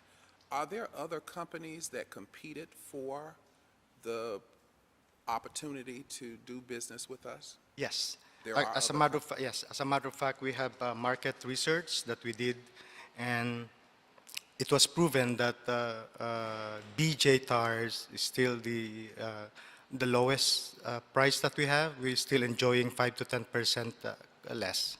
So there was nobody else that was as low as BJ? Yes. And as a matter of fact, Commissioner, aside from the cost, BJ has very complete services, which is to our advantage. Some tire recyclers, they usually, their services is only just recycling. They don't have any transportation, they don't have any truck to use and things like that, whereas BJ has their own fleet, they have their own equipments to recycle the tires. And whatever the tires that they are recycled, it is all locally marketed. And so BJ obviously is located in Los Angeles, right? Their office is at Glendale, but their facility is somewhere in Fontana. So the headquarters is in Fontana, and the branch office is in Glendale. The headquarters is in Glendale, but their facility where they do the recycling collection and the recycling processes is located in Fontana, Commissioner. And so for others that competed for the opportunity to do business with us, they were not located in Los Angeles. No, I think there were two before who are located here in Okay. Los Angeles. But they didn't have any trucks. One of the players of the tire recycling is American Reclamation, located here in LA at 4560 Doran Street. And the other one is located also in Compton, and the other one is in Lancaster. Okay, so we do have other local companies that do recycling. However, you're saying that they were not as comprehensive in the services that they provide. And in fact, transportation was one of the critical services that BJ has that stands out from the other companies that competed. Is that correct? That's correct, Commissioner. So we're doing this for 5 years with a 5-year renewal option after the 5 years that we're committing to today? Yes, Commissioner. So it's, I'm sorry. To be clear, we have already done the 5 years, 2015 to 2020, and we are asking for your approval of the Another 5 renewal years. for 5 years starting today. After the next 5 years, we will do another RFP for another contract. Okay. All right. Well, I think that clears up my understanding of the proposal. Great. Thank you very much, Dr. Davis, for your line of questioning there. Commissioner Corson. Thank you. This is a residential program. You know, I come from a different neighborhood where I don't know really anyone who changes tires in their own yard. So I want to be clear about my where I come from, and the circumstances are a lot different than most of Los Angeles. So my question really is, we're talking about individuals who do home repair or tires found just on the side of the road, correct? So do we have a number of how many tires that is, council by council breakdown of where they come from the most? And how do we actually tell community members that such a program exists? So I can answer part of your question at least right now. We have multiple options for how we receive tires. So there are 3 tire programs that we have. We have our residential used waste tire cleanup programs, which are various illegal dumping programs, including the South Los Angeles Alley Cleanup Program, the Keep It Clean campaign program, and the Clean Street program. So those are when we find tires in the public right-of-way and collect them as part of illegal dumping programs. We have residential used waste tire amnesty events, which are events that are combined with, for example, our household hazardous waste pickup events. Those are open to all. So residential customers, as well as, if necessary, commercial customers can attend those. We also have our residential used waste tire drop-off events at our sanitation yards, which are restricted only to residential customers serviced by LA Sanitation. As for, do you know about the council district breakdown?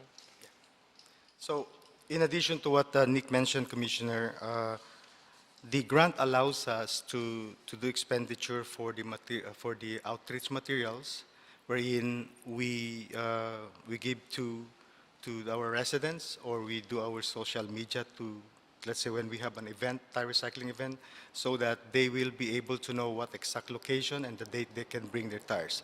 And when they bring their tires, Cal Recycle only allows 10 tires per trip to drop off those tires during those events. But I imagine, like, for example, you're not giving a notice in my neighborhood about, with the grant dollars about tire recycling programs. Like, you know where the customer is, and you're specifically targeting those customers? I don't believe we have any specific targeted outreach. We advertise tire drop-off events through our newsletters and social media, and they're on our Eventbrite platform. So residents that are already following LA San Social and our current outreach materials receive information about that event. Okay. Just generally speaking, I know it might be difficult to track, but if we're able to micro-target, areas where customers would take advantage of the program, we may end up having less on the public right away and, community cleanup wise within alley programs to find that, just people just dump them illegally, right? So I don't know if that is something on our horizon that could be focused on. I know we're not talking about a lot of money or a large, it's a large contract, but not like a super large contract, and it's not a large program, but just putting it out there. Thank you. Thank you so much, Mr. Corson. Commissioner Reyes. Can you specifically state that there is an increase in the number of used tires that you are collecting over the years, or how is that trend going? Because that will help us as well in terms of the volume that is being collected. For the past 2 years, Commissioner, it was stagnant, that it remains about 26,000. But lately, there was an increase, like about 5,000 more per year, so about 28,000. And that is attributed to tires that coming from different locations, because the 26,000 is just exclusive for the city of for the residents of the city of Los Angeles. So probably we get that from the illegal dumping and things like that. But and also to answer Commissioner Corson's question earlier, we also partner with a local conservation corps, LACC, wherein they will be doing the collection of illegally dumped tires, and they have their own grant from CalRecycle, and the only agreement with us is we will allow them to do the collection of those illegally dumped tires. Okay, so in terms of like commercial tire shops, they are required by law to recycle their own tires, right? Because we have a slew of them here within the city. We are not responsible for collecting those tires. We are only responsible for within the scope of what we believe our collection capacity is sort of like directed based on the AB 939 requirements. That's correct. Am I understanding that correctly? Yes, that's correct, Commissioner. Okay, because I participated in the first tire recycling program when I was at GSD for the city facilities recycling program, and I'm glad that there is more capacity right now to do this work because of the illegal dumping, and also there's hazard in terms of a tire catching fire and all those toxic emissions that are going to be emitted. Do you also monitor where those used tires are deployed in terms of end products? Because there's a lot of uses, right, for those tires. Does BJ share that information with the city as to where those tires are then, how they are recycled and what the end products are? Yes, so our most recent report from BJ Tires stated that 50 to 70% of the tires are being used for tire-derived fuel. Those are going to tire-derived fuel plants in Victorville, California, Irvine, California, and San Diego, California. 20 to 30% of the used tire material is distributed to recyclers to be used for things like playground mats, filler for turf, crumb rubber, or as a feedstock for rubberized slurry seal. And those 2 recyclers that they send to are in Moreno Valley, California, and Ontario, California. And about 5 to 10% of the tires are currently landfilled in the Azusa landfill in Irwindale. Okay, that's helpful to know, as we, of course, we're a strong proponent for a circular economy. Thank you. Thank you, Commissioner Reyes, for that. Any other questions, colleagues? Hearing none. Dr. Campos, I know you have an amendment to this. Can you, do you want to state it now? Absolutely. Fernando Campos, Executive Officer. I would like to recommend a friendly amendment to page 8 of the report for future funding. The current report indicates that there is $25,000 available of the $4 million that's being asked here in this item. Page number 8, if this is approved as written, this page number 8 authorizes the Director of the Bureau of Sanitation to identify the funds and appropriations. We would like that last sentence, that last paragraph on page 8, to be subject to the approval by the Director of the Office of Accounting. This gives the opportunity for our office to work with the Director of Sanitation to not only identify but also to approve those funds, as opposed to giving full flexibility to the Director of Sanitation to identify any funds out there as they determine for this item. So again, the friendly amendment is to amend page number 8, last paragraph, last sentence, make it subject to the approval by the Director of the Office of Accounting. Thank you so much, Dr. Campos. Obviously, colleagues, any objections to that? How will that streamline the procedure? Dr. Campos? It won't necessarily streamline the procedure, but it would increase our internal controls over the fund management. There's been many instances in which invoices do not get paid, or they're delayed in payment because the directors have the full flexibility to identify the funding and what funding sources and the amounts. At this time, we don't know how much of the $3.9 million remaining under this contract, how much is going to be paid through the general fund, Department 82 versus Fund 50850. So in terms of streamlining the process, I think that it will actually increase the number of days, i.e. by 1 or 2 days. However, it would increase our internal controls, and it will also help us safeguard our asset in regards to payment to the vendor. Can we talk to sanitation to ensure that the control is out there instead of putting or adding another layer? I'm just concerned about invoices being not paid on time, which we already have a trend, and I'm trying to get a handle on that. So as this board. Fundamentally, I agree with the approach to explore ways that we can streamline. However, I am extremely concerned that the full autonomy of internal controls and identification of funds for future years are being delegated down to the Director of Sanitation. And so that's a big problem for us in accounting and payments. So, but if there is a way that we can identify a process in which we can work collaboratively and work with the Director of Sanitation, I would concur with that. But at this point, we are recommending that friendly amendment, if your board would like.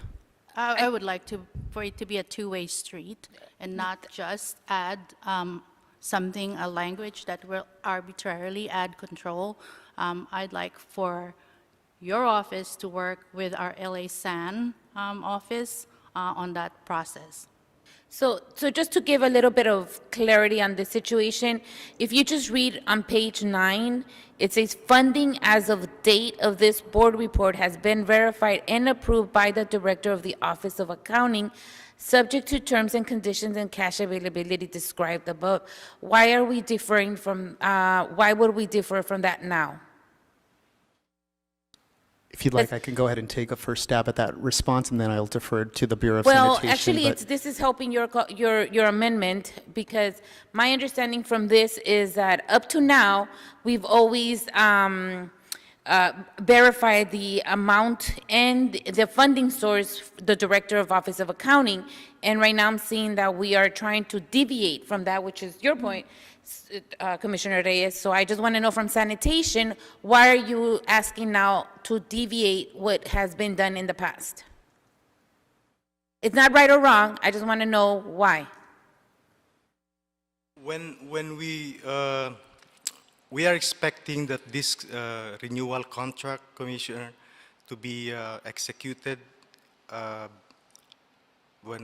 about a year ago, but because of the lengthy process, Now it comes to a point that we put that the effectivity will be by the time it will be approved, which is, I think it will just be effective by the next fiscal year. So right now, we don't have any invoices that need to be paid, because what we are doing for the tires that we are collecting is just we piggyback with the waste management contract for the landfilling. I hope I'm No, not that confusing didn't you. quite answer what I was asking. So in the past, based on your board report on page 9, right on the first sentence, it says that funding as of today of this board report has been verified and approved by the Director of Office of Accounting. Based on your recommendations here, you want, where are we? You want the designee to be the Director of the Bureau of Sanitation for this. So there's a deviation in what we've done to what we're doing now, right? Let me clarify that with our funding manager and get back to you about that one. Okay. Give me a second, upon the merits and good. Yeah. And right, it's exactly. Fernando wants us to take it back to the accounting how it was in the past.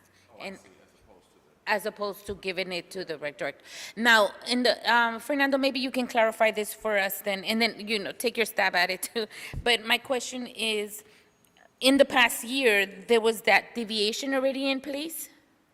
No, this is something new that we're seeing from the That's what Bureau I of thought. Sanitation, that they are omitting the subject to the approval of the Director of Office of Accounting, or at least work in collaboration with our office Yeah. to identify the funding. So we are completely supportive of streamlining the process any way that we can move the invoices as quickly as possible.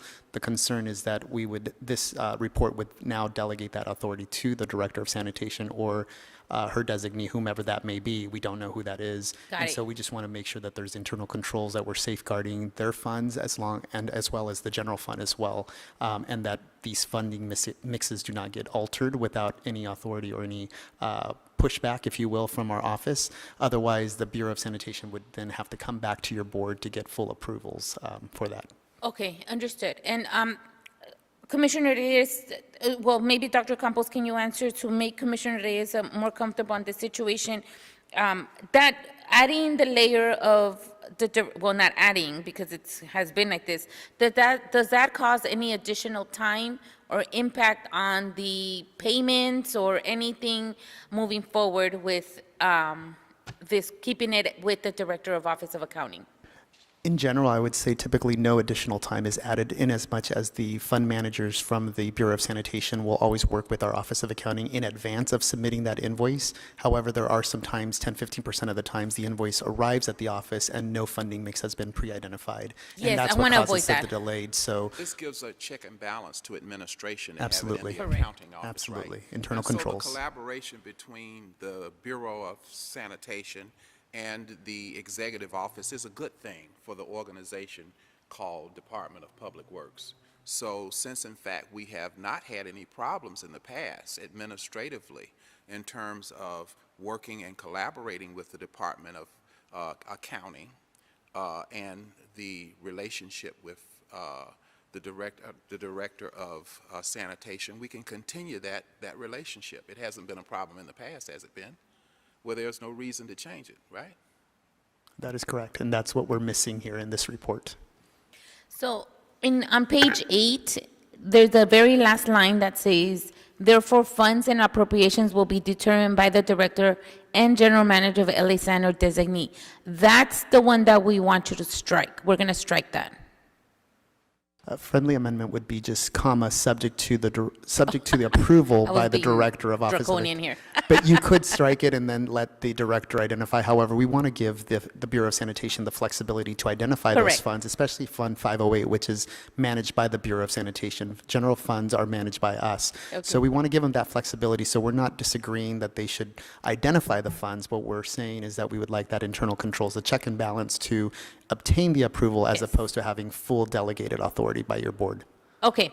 Yes, so I will strike my strike because we're getting to your situation here. Before I go to Dr. Davis and Commissioner Reyes again, Commissioner Reyes, would you be comfortable then continuing as is, given that there hasn't been any impact on time and not giving the sole authority to the general manager of LA San? Okay, thank you. Dr. Davis? I just wanted to clarify. So basically what we're saying is we want to return to the routine practice that we've always executed, correct? That is correct. Okay, so we just want it the way it was, basically. Okay, thank you. Thank you. Did you guys catch that, where it's at, on page 8? I think so. I just want to clarify something before we move on. So we think there may have been an issue and the incorrect board report may have been submitted. No? That is 2015. Yes. So is, No, don't say that, because we have to go back again. I don't understand. So, Wait. go ahead. Yes, we captured that, Commissioner. Yes, so we understand, but So, you guys got it, or there's a mistake in the report? no, never mind, never mind. We got We got it. Okay. So all we're adding Sorry. is the Director of Office of Accounting. Yes. Okay, and we're all good with that? Okay, not changing the practice? Good. No. Thank you. Thank you, the Commissioner Reyes. Thank you for your flexibility. Okay, Dr. Campos, as amended, we're just adding, we're returning to the original practice, and on page 8 of the report, we're adding "and the Director of Office of Accounting." Or just the Office of... Subject to the approval by the Director of the Office of Accounting. Exactly. Okay, got it. So with that, is there a motion on the table to move item number 6 forward and forthwith? Thank you, Dr. Davis. Thank you, Commissioner Reyes. Dr. Campos, there's a first by Dr. Davis and a second by Commissioner Reyes to approve item number 6 as amended. Thank you. We'll start the voting tabulation. We'll start with you, President Garcia. Aye. Vice President Villegas. Aye. President Pro Tem Davis. Aye. Commissioner Corzan. Aye. And Commissioner Reyes. This motion is adopted as amended unanimously. Thank you. Great, thank you very much. Thank you so much. Who knew tires were so interesting? Moving on to item number 7. This is a motion in Council District 11, and we have public speaker cards on that. Somebody by first name starts with the letter C. Letter C. The Board of Public Works is now considering item number 7, letter C. President Garcia, seeing no one approaching the podium at this time, they're not in the room. Great. Item number 7, Arnold Sachs.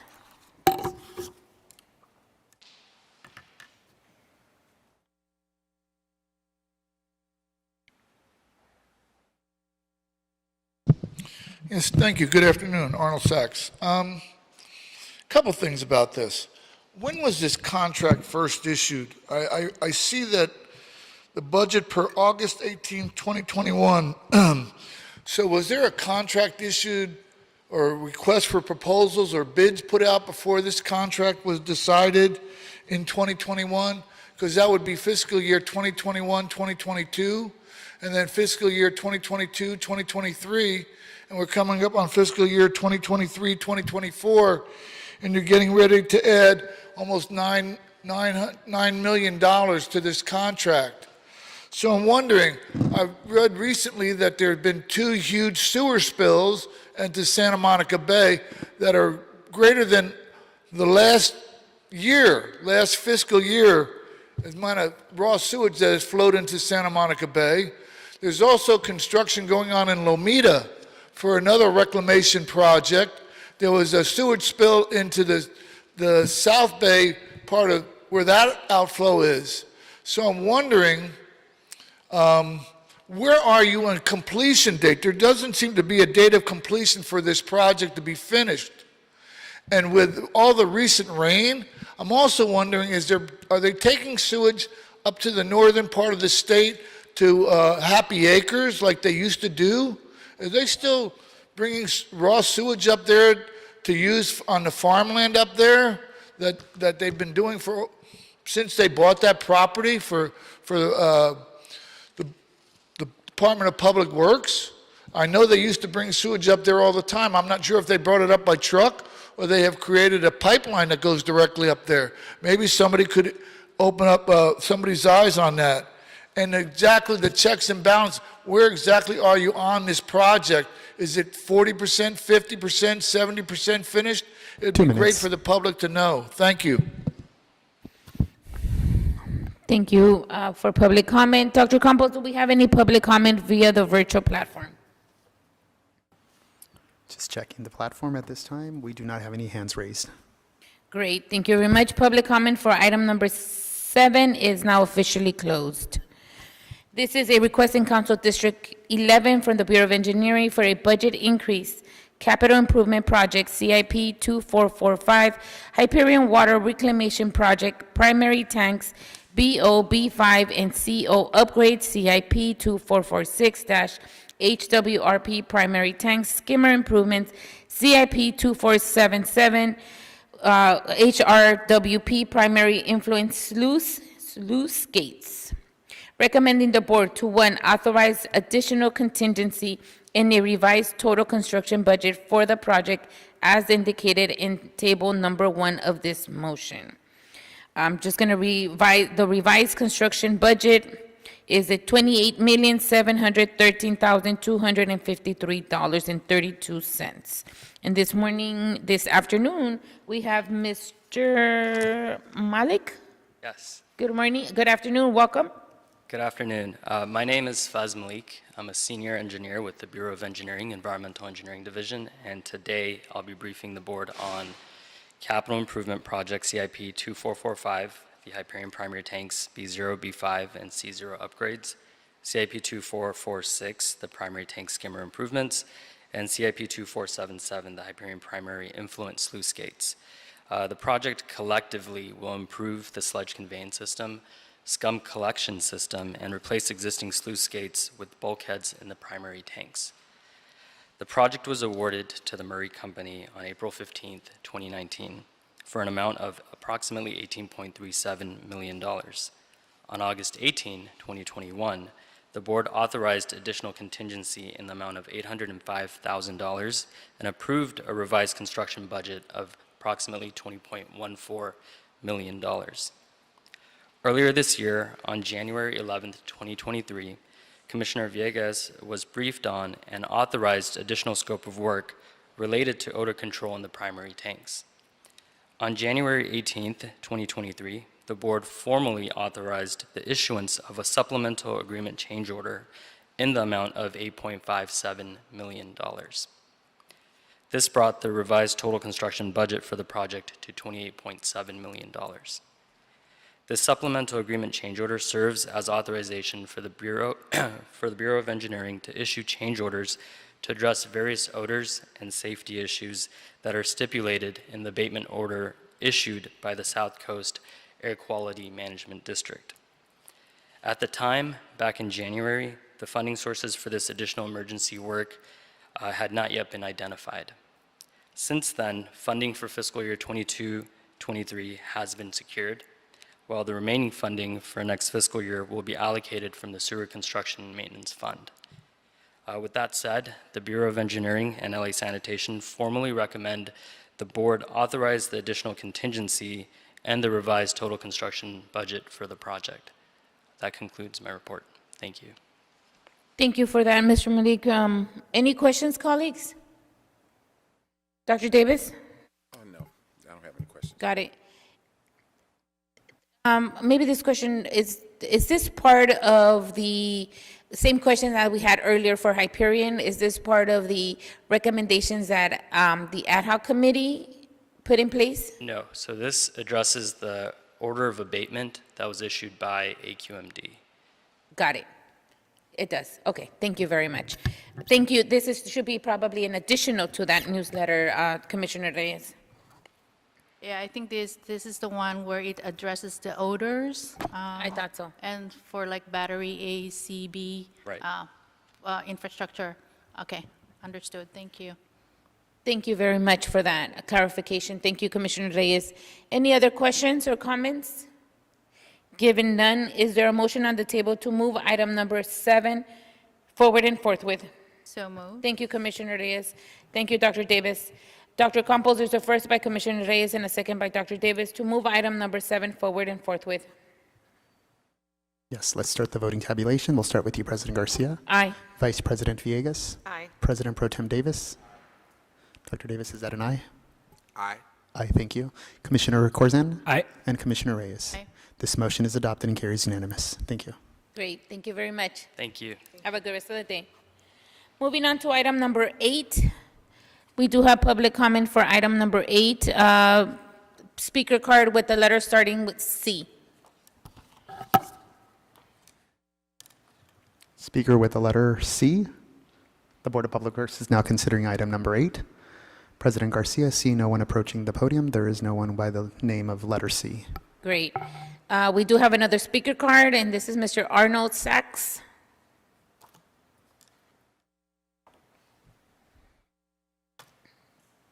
Mr. Sachs, you are now being called for item number 8. President Garcia, Mr. Sachs is not in the room. Okay, given that, do we have any public comment via the virtual platform? No virtual hands raised at this time. Great. Public comment for item number 8 is now officially closed. This is an administrative item. Do we have anybody for this? We do not. The mayor has approved and authorized the Board of Public Works on behalf of the Bureau of Sanitation to execute the proposed letter of agreement with YMCA of Metropolitan of Los Angeles for the utilization of various hygiene facilities of unsheltered residents. Is there a second to my motion to approve item number 8? Thank you, Dr. Davis. Dr. Campos, there's a first by me and a second by Dr. Davis to move item number 8 forward and forthwith. Yes, let's start the voting tabulation. We'll start with you, President Garcia. Aye. Vice President Villegas. President Pro Tem Davis. Aye. Thank you. Commissioner Corzine. Aye. And Commissioner Reyes. Aye. This motion is adopted and carries unanimous. Thank you. Great, thank you very much. I see Attorney Murray is here from sanitation. Are you still working with that program? Yes, Commissioner, we are. We're very pleased. This was a wonderful partnership, but as we transition out of the pandemic, we're moving more to LA Sands mobile hygiene units. I see. Take the place. Okay. President Garcia, would you like the speaker to approach the podium? I would. Hi, Ms. Janice, Ms. Perhaps the Murray. speaker can Nice to see you. We might as well make you state come their up here. name and Right, just... we're not in my kitchen now, so. I know, my favorite person. Yes, good afternoon, Commissioners, Dr. Campos. We are very excited to have this program during the pandemic. It served our unhoused residents. It allowed us to make them as comfortable as possible during the pandemic. As we move forward, LA San has their mobile hygiene unit program in place to take over, and we're very excited about that service and to provide continued hygiene services to our unhoused residents. Were the YMCA sad to see us go? I believe so, yes. That's so too, yeah. It was a great partnership, though. Yeah, it was. I want to thank them officially, and perhaps Absolutely. if it's possible, can we coordinate a recognition for them? Because they really absolutely. did help us out throughout COVID. I know they were the first ones to step up during Yes, that time. they were. They They definitely were. So perhaps we can coordinate a celebration, a Absolutely. recognition here, because they went through 3 years of the COVID with us They until did. now. So that was huge. And I remember at the very beginning, we had a lot of questions on whether the kids were going to be there and how they were going to come in. There was so much of that, but YMCA made it work. So I thank you. They did. Bob and Janice for running that program. It was really important, and sad to see it go, but I understand also now kids are back full-time, and They are. they want their summer back too, so I understand. How has the program interacted, if at all, with Inside Safe to any degree? Not that much. We were phasing this program out as that program was getting started, and that's where, again, our mobile hygiene unit program comes into play. We will be coordinating with Inside Safe to make sure that we're all working together and that it's seamless and that we provide the same services. Wonderful, wonderful. I read in the LA Times where... So we'll take care of that recognition for you. Good, perfect. Okay. Okay. Looking forward to doing that here at the board. Okay? Thank you. Thank you so much. Vice President Villegas? Oh, I was just going to say thank you also just for the weekly updates that you were providing us. You know, they didn't go without notice. I know it's, difficult just to get all the numbers every week. There was so many participants. As I look back at some of the emails, I can't believe that it was at least like for some 90 weeks of doing that program. So thank you very much. Thank you, Vice President Villegas. All right, well, it feels kind of sad in a way to see this go, but I get it. Thank you. Okay, moving on to item number 9. Actually, 9 is continued. Item number 10, this is sidewalk and transit amenities. We do have one caller on this item, and we have one speaker card with a person that starts with the letter N. Speaker with a name starting letter N. N. President Garcia, we do not have that person approaching the podium. We do have 2 virtual hands raised at this time for item number 10, and also as a reminder, we have the West Side Neighborhood Council person wishing to speak on item number 10. In accordance to the ordinance, that person does not have a time limit. However, we have asked Ms. Brody from the West Side Neighborhood Council to limit her comments and not repeat her comments, and if so, then we would give her a warning just to keep her commentary concise. Okay, so we have 2 public comments plus the neighborhood council, right? On the virtual platform, 1 person with their hands raised, and then we also have the West Side Neighborhood Council, Barbara Brody. Okay, let's take the public comment and then we'll end with the neighborhood council. Absolutely. Person with the last digits of 264, area code 818. Caller with the ending numbers 264, starting with 818. Please go ahead and identify yourself. The Board of Public Works is considering item number 10. You will have 2 minutes to speak under this item. Hi, can you hear me? Yes, we can. Oh, okay, good. Yeah, my name is James. I'd like to talk on this subject because in my community we're having big problems with people putting canopies up on the public right-of-way with stoves, and I mean, these are full-on restaurants. These are not arts. And your Bureau of Street Services are not enforcing any of the rules and regulations.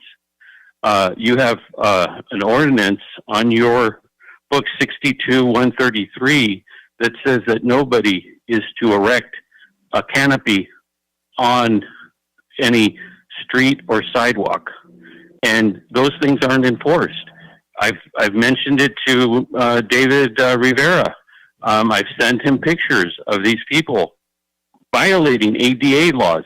Do you think they're going to stop because you want to put something up on the public right of way? They're going to be doing it right, blocking everybody. We've got people doing it by bus stops. When are you guys going to enforce this? I mean, it's been 5 years. Not one person has got a citation in my area. I mean, this is ridiculous. What are we paying them for? I mean, you're forcing people into the street. I mean, we've already had accidents. So, I don't know. You got to fix the problem before you create another one. That's pretty much my comment. Thank you. Thank you so much. We'll move on to the next caller, President Garcia and Commissioners. The next caller is Barbara Brody from the West Side Neighborhood Council. Again, no time limit on this item. Great, thank you. Thank you, Dr. Campos and Commissioners. I guess it's still morning. No, it's good afternoon. I'm speaking on behalf of the West Side Neighborhood Council. My name is Barbara Brody, and also for the Coalition for Beautiful Los Angeles. The city is investing significant resources, both human and financial, in the STAP program and has high hopes for the program. Yet thus far, this program has missed all stated timeline goals and objectives. Furthermore, with oral reporting, it makes it very difficult to track accountability of the program. We are concerned about discrepancies in past reporting and how they affect the STAP timeline, and ask that this board take a more active role in asking questions to get a clearer and more accurate understanding of the program's true progress. The council does not understand the details of this program. Their main concern is in generating discretionary fund dollars, and they ignore the details. But someone has to pay attention to the details, because the failings of the past program were rooted in the city's failure to properly monitor and adopt measures to address the problems that existed in that program early on. We don't want this to become another example of spending good money after bad. At the city's Public Works Committee meeting of the council, Lance Oishi reported on February 8th, and I quote, "We are at the point right now where we believe our design process itself will be at a point within another week or so we'll be able to engage with the general public to do outreach and to receive input on the designs and our kit of parts that we plan to implement through staff." That was on February 8th. It is now late June. We're concerned that as the timeline gets pushed further and further back, that the all-important community outreach component will not take place as planned and as promised. Communities are meant to be shown parts, the kit parts, in order to give feedback about what might or might not work. We have seen no impact. At that same meeting, Lance reported that there is a federal earmark of $2.5 million for shade structures, but we've never seen any designs. I don't know if you have. The public has never been shared any designs for shade structures, and that's important. We don't know if the DOT shade structures that were just rolled out have anything to do with it, or if it's something else. Also, in that meeting, it was reported that there's a possible cost projection for the program as high as $390 million, which is, again, a significant increase over the past, the original estimate and then the revised estimate, taking into account ADA sidewalk preparations. He mentions that's just draft discussions, but that they're just focusing right now on the first year costs. Well, it's not good enough to focus just on the first year costs. We really think a full audit of projected costs and revenues be done, because it sounds like over the life of the contract, it won't generate more revenues than it costs. This is a major concern. We need an audit. There is income currently being generated for this program on shelters that your board was told by the department would not be used for ads, that there would be no ads on the existing shelters, and they would be repurposed in communities where those shelters were needed, but likely wouldn't warrant the investment in new shelters. Those are the shelters now being used, and yet we understand there have not been successful negotiations with DECO between, I'm assuming, Transito Vector, maybe the city, as to what it would cost to buy those shelters out to give the right to the current program to have ads on it. And if those rights are bought out, who pays for them? Is it Transito Vector, or is it the city? Or does that just get added on to the $390 million that has been estimated as a possible cost for the program? Who will pay for that? Going further, it should be of great concern to this body that there are other outdoor advertising programs being promoted now within the city. The whole success of this program and the whole purpose of this program was to generate a larger share of advertising dollars that would come back to the city. It was touted to be great because 60% of the ad revenues would come to Los Angeles. However, when you have outdoor advertising, an advertiser does not market according to the number of screens available in a city. They set an annual budget for out-of-home advertising. And if the city approves, for example, the IKE program that will likely come before you in the future, which is proposed to have 300 to 500 8-foot-tall, two-sided digital ad structures, that will be competing with your STEP program. And in fact, the guidelines that have been hatched at the Bureau of Tourism and Convention say that there could be the same IKE shelter, or IKE kiosks on the same block as your STEP transit shelters. So in essence, IKE will be competing with STEP, and no one no one in the city has ever said, what will it take for us to have a program that generates the most amount of revenues for the city and has the least amount of blight and driver distraction? So right now, under your leadership, there could be the STEP program, the IKE program, the Metro Transportation Communications Network with 93 proposed digital billboards.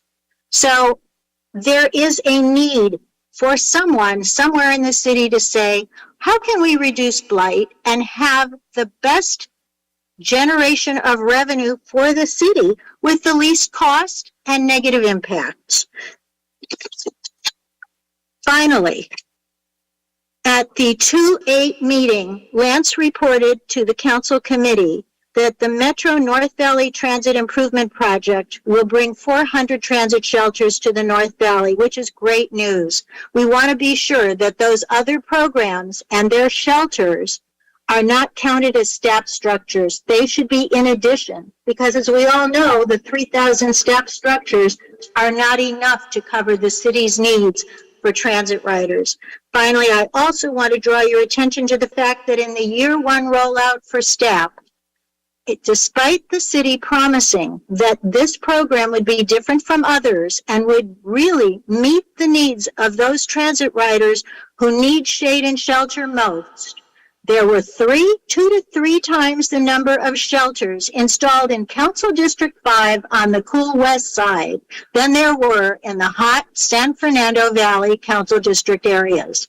That does not appear to be an equitable program or one that meets its most basic fundamental goals.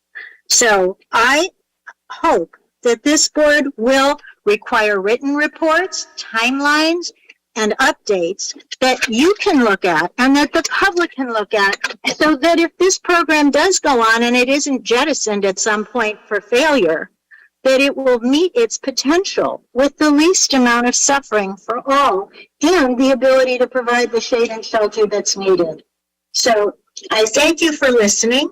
We hope that the community will receive outreach soon. We haven't seen the dashboard that was promised. We haven't seen the part kits. So the goals that have been set and that have been pronounced to the public and to the board and to the council are not possible to meet. I don't see how fabrication can take place and structures installed this fall. So at any rate, thank you very much for some of you listening, some of you not. Good afternoon. President Garcia, that does clear the queue for general public comment on item number 10. Thank you so much, Mr. Campos, and thank you so much to our callers. Public comment for item number 10 is now officially closed. Moving on to our presenter from the Bureau of Street Services, and Mr. Lance Oshini is here. Thank you. Good morning. Good afternoon. Yes, good afternoon. Lance Owishi with the Bureau of Street Services, and I'm pleased to present our quarterly update on what we've been doing with staff for the last 3 months or so. I think the last time we provided an update to the board was on April 5th. And so since that time, we've continued with the program, trying to get it ready to move forward. I think you heard me say before that a lot of our ability to actually start fabricating shelters and moving forward in that direction has been delayed by the lack of funding. But I'm happy to report that through the budget of this year for 23-24 fiscal year, there has been an $8 million allocation provided to staff. So as of July 1st, we believe we'll be able to start ordering materials that are necessary to fabricate the new shelters and start actually endeavoring to get some of those built. But that being said, let me kind of take a step backwards. Let me talk about revenues for the program first of all. So through the first quarter of the year, Transito Vector is just kind of getting started up, and so which January through March. And in the ensuing month in April, which was after we last had a report to the board, Transito Vector was able to provide us with a 60.5% share of the revenues that they made during that first 3 months of the year. And so that amount came out to be a little more than $339,000, which was great because we weren't anticipating that Transito Vector would generate any revenues for the city.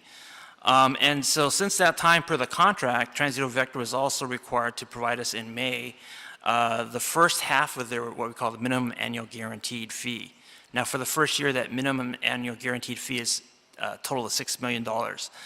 And so in May, they paid us the balance of what would bring us up to $3 million. Again, first half of $6 million. So they paid us about $2.6 million, a little more than that. So that I'm happy to report that as of today, we have received more than actually, there was a little bit of mathematical error.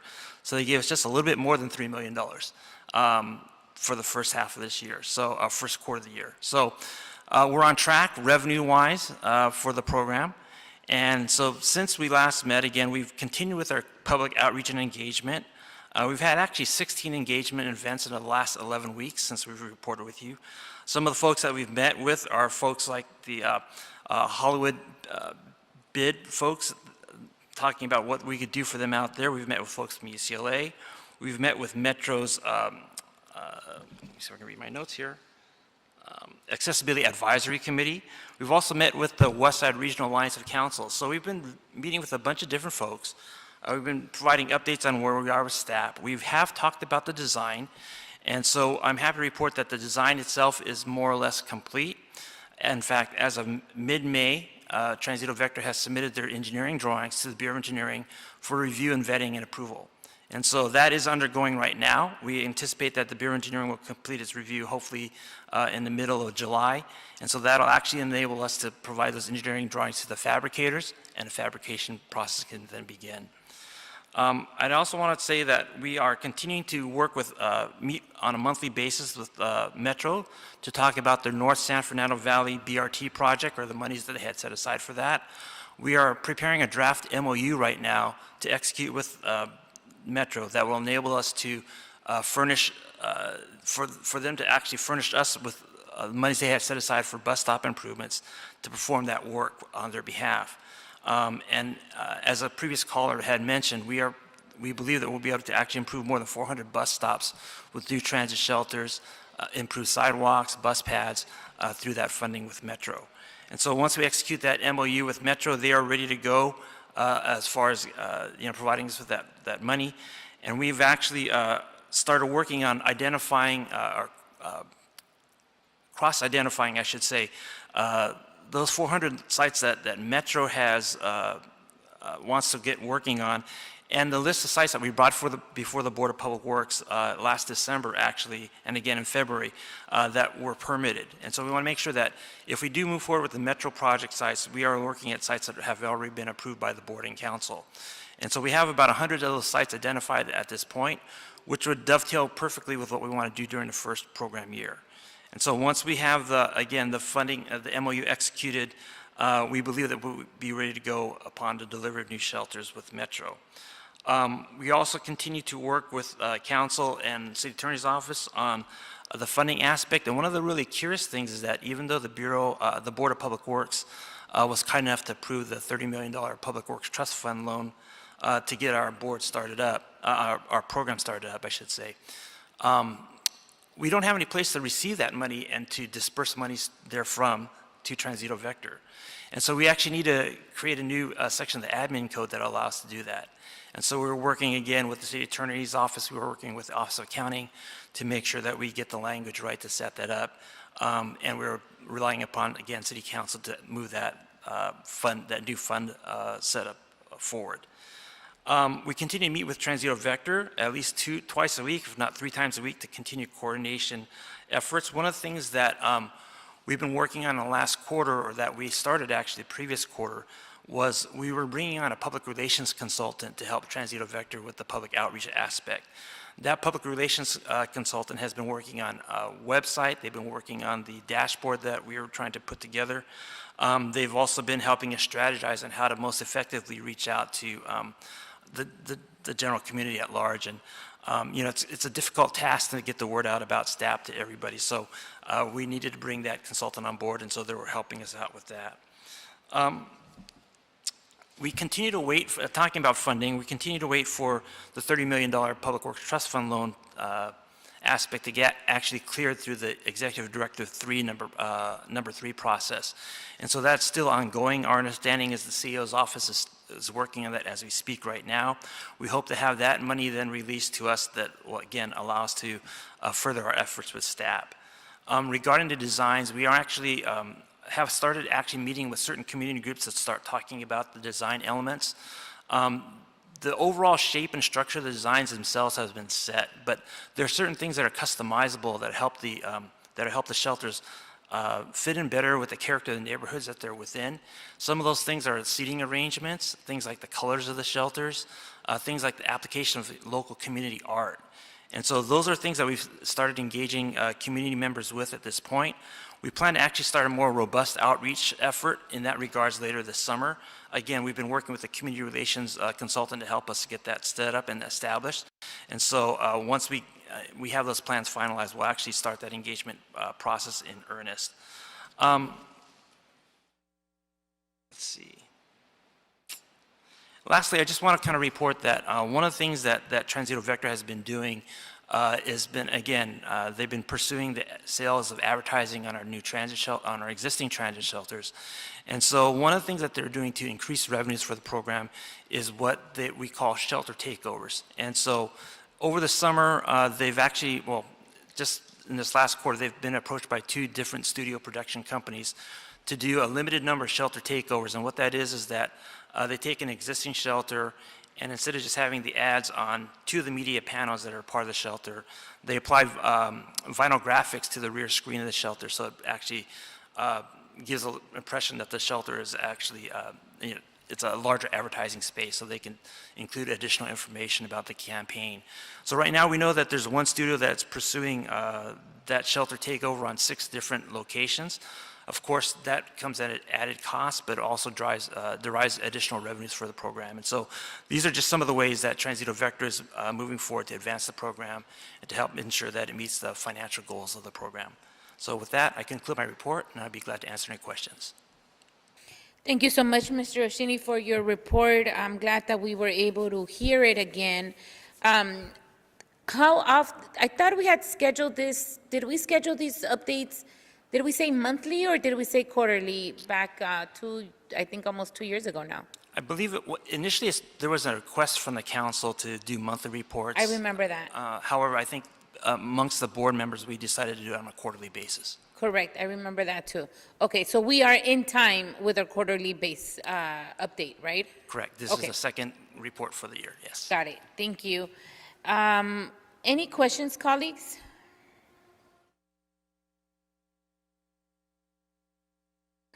Okay, any, Vice President Villegas? Just a quick question, since we had the Neighborhood Council on the line today. Could you, I guess, provide more context for the Neighborhood Council just on some of the concerns on the bus shelters or timelines or anything like that? Sure. So again, because of the lack of funding, availability of funding, and again, just the mechanism for us to be able to, pay Transito Vector, we anticipate right now that the earliest we'll see shelters maybe arrive within the city of LA might be end of November, beginning of December. And so we basically are almost a year behind where we want to be. We wanted to start installing shelters in January of this year. Unfortunately, again, because of the aforementioned delays, we won't be able to do that. So we're hoping we can install some shelters, but realistically right now we're informing folks that more likely like January of 2024 is when we'll see the first shelters actually being installed. What we'll do before that, however, is we'll start actually doing site prep work. And so one of the things that we do have to do when we install a new shelter is improve the areas to make sure they're ADA compliant. And so that site work to make sure the site is ADA compliant may start as early as September this year. And so that'll prepare the sites to receive the shelters as soon as they arrive from the fabricators. Very well, thank you, Commissioner Villegas. Any other questions, colleagues? Okay, thank you so much. Thank Have you. a good We'll see you in afternoon. another 3 months. Thank you. See you in 3 months. We'll probably see you before that, Mr. Ostrini.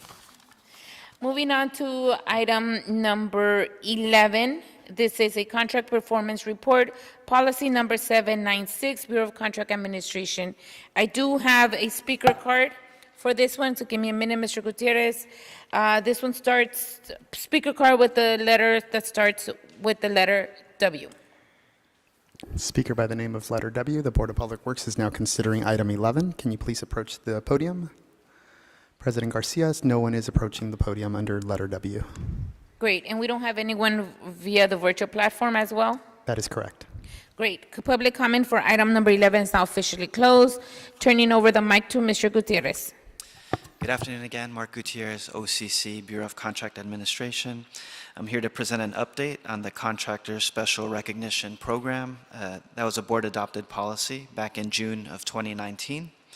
That program is intended to both motivate and inspire, as well as recognize those contractors that routinely strive to do more than the bare minimum necessary to complete a project. Last year, we reported that no projects awarded after that June 2019 date had been accepted. Over the past year, only one project was accepted that was awarded but after June 2019. And on that contract, the contractor did not hit the criteria for recognition. However, we do anticipate that more and more contract acceptances will be coming to the board in the near future with the hope that those contractors will be recognized. That concludes my brief report on this. Are there any questions? Great. Thank you so much. Any questions, colleagues? Seeing none, thank you so much. Have a good rest of the afternoon. Likewise, thank you. Moving on to item number 12. This is our last item for today. We do have a public card speaker that starts with the letter C. Speaker with the letter starting with C, if you can please approach the podium. The Board of Public Works is now considering item number 12. President Garcia and Commissioners, see no one approaching the podium. The person is not in the room. We also do not have anyone on Zoom with a raised hand. Okay, very well. Public comment for item number 12 is now officially closed.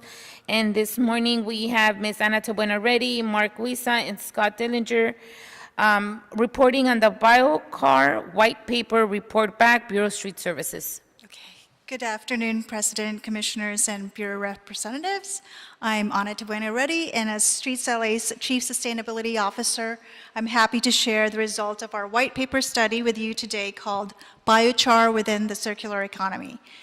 This study was approved for execution of an authority for expenditure by the Board of Public Works in the amount of $100,000 to encumber funds with conditions to report back to the board with the findings after study completion for a feasibility study of a biochar production facility using tree waste from tree removals and tree trimmings into a biochar product that can be used as soil amendment, removal of pollutants in stormwater, and as a potential bitumen additive for asphalt paving so it can withstand extreme heat. The process used to turn tree waste into a biochar product also produces additional benefits, namely electricity and heat. For the details, I'd like to introduce Scott Dillinger from CDM Smith, who will be presenting today, and Jennifer Strahler via Zoom to answer any questions after the presentation. Scott? Thank you very much, Board President Garcia, Board Commissioners, Bureau representatives, thank you for your time. Also joining us will be Pearl Azizian, engineer out of our LA office, and as Anna mentioned, Jennifer Strahler is on the telephone to answer some technical questions as they arise. I'm Scott Dillinger. I'm with CDM Smith, but I also want to state that I'm a resident of Los Angeles, and I'm very grateful for this opportunity as a resident of LA to make a difference in our community. I owe everything that I have to the city of LA. I started my career in 1989 working for LA Sand at the Hyperion plant, and more recently as a neighborhood council president. So I'm always happy to serve LA, and this is a very exciting opportunity, and Anna, thank you to the Streets LA for this opportunity, because I think we can make a difference in how we approach sustainability, the circular economy, and really the challenge of decarbonization that we are facing as a city and as a municipality. So thank you very much for this opportunity. Next slide, please. What we'll do is we'll talk a little bit about the background of this presentation. I'll condense it, I'll keep it quick and keep it moving forward, about biochar, how it's applicable here within the city of LA, how it fits within the circular economy, and then where it can benefit the city and decarbonization and your overall decarbonization strategy. Now, what was the study? The study is really looking at a white paper on how to tackle and address the street trimmings, the street clippings that we have. And there are routine clippings that occur on a daily basis as a part of maintaining the street canopy, but also what we're looking at is an urban forestry challenge as the trees reach their life expectancy. So you're going to have a tremendous quantity of street trimmings, green waste that will be having to deal with and address moving forward in the city. Also, you've got green waste with this sanitation, LA San, that should be looked at. And the thing I want to emphasize most about biochar and what is biochar. Biochar is not a combustion process. The combustion process releases carbon into the atmosphere and drives up our CO2 emissions. Biochar is a reduction process. It is a pyrolysis process. It is not a combustion process. Combustion is oxidation requiring oxygen. Biochar is an anaerobic process. It does not require oxygen, and what it does is it stabilizes carbon in its most basic form, binding the atoms together so you reduce the carbon emissions overall. In fact, you get credit by reducing carbon in the atmosphere by managing the green waste product that biochar presents itself and manifests as. We talked about the study and how it's to fit in with managing the waste. Also, when we looked at the current study, the current volumes and quantities of green waste by Streets LA, you're generating 25,000 tons a year. A portion of it is used, 5,000 tons a year, for composting. What we're looking at is how can we utilize all of that green waste, reduce the carbon emissions, and maintain this product. It's not a waste, it's a product within the circular economy to reuse it over and over to drive and derive benefits to serve our economy and our city. Anna mentioned that it binds the carbon atoms together. It can be used as a bituminous additive. This is a benefit when we're looking at increased heat days and the heat impacts on asphalt. It actually adds the strength to the asphalt to withstand the heat cycle effect. We are looking at carbon presently on some of our designs for the City of LA to reduce the contaminants in stormwater. Carbon is adsorptive, so it binds these chemicals or elements into the carbon and removes it from the water stream. It's used, we talked about odor control at Hyperion, it's used to remove and treat the odors at Hyperion facilities by adsorbing those contaminants onto the carbon. So it has a tremendous benefit to the city when it's utilized and incorporated properly. And that's really what we're looking at is what's the concept and what are the feasibility and the approaches that this product can be used for. So biochar, again, it's carbon stability, and it's a pyrolysis process that binds and stabilizes this product. Think about graphite, and then think about carbon in its most stable form, diamonds. We're not diamonds, but we're better than we are with green waste, and we bind those CO2 elements together, the carbon elements together, so that we reduce, and like I said, can sell the carbon reduction and reduce our carbon footprint.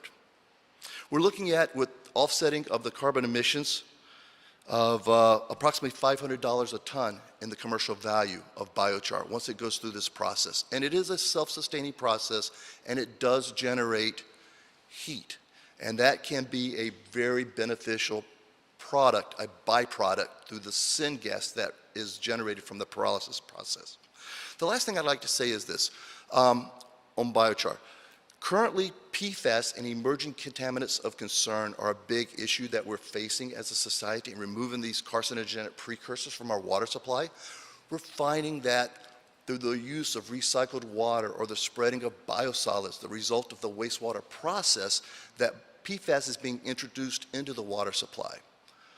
Biochar would bind and treat and remove through pyrolysis these PFAS and these carcinogenic precursors. So it has a lot of benefits that should be considered as part of a full-scale expansion. Next slide, please. So the circular economy. Right now, what are you doing with your green waste? You're grinding it up, you're composting it, it's being distributed throughout the region. Your biosolids are being shipped over to Kern County, Bakersfield. Other waste elements are being shipped outside this area. What we want to do is, or what we're saying with biochar is, you keep it local. You stabilize the product, you blend it in, and then you use it in a beneficial way. Like I said earlier, you can treat stormwater, remove the contaminants in there. You can treat for PFAS removal and remove the PFAS contaminants there. You can use it for odor control and bind the elements there to remove that. You can use it for, as a bituminous asphalt element to increase stability of asphalt in that manner. And then you can also reuse it with streetscape and landscape to reduce the water demands as part of those streetscape elements. Next slide. Now, once you set up a biochar process, and the pyrolysis process is self-sustaining, it reduces by removing moisture and thermogenic decomposition of the contaminants that are in the wood waste.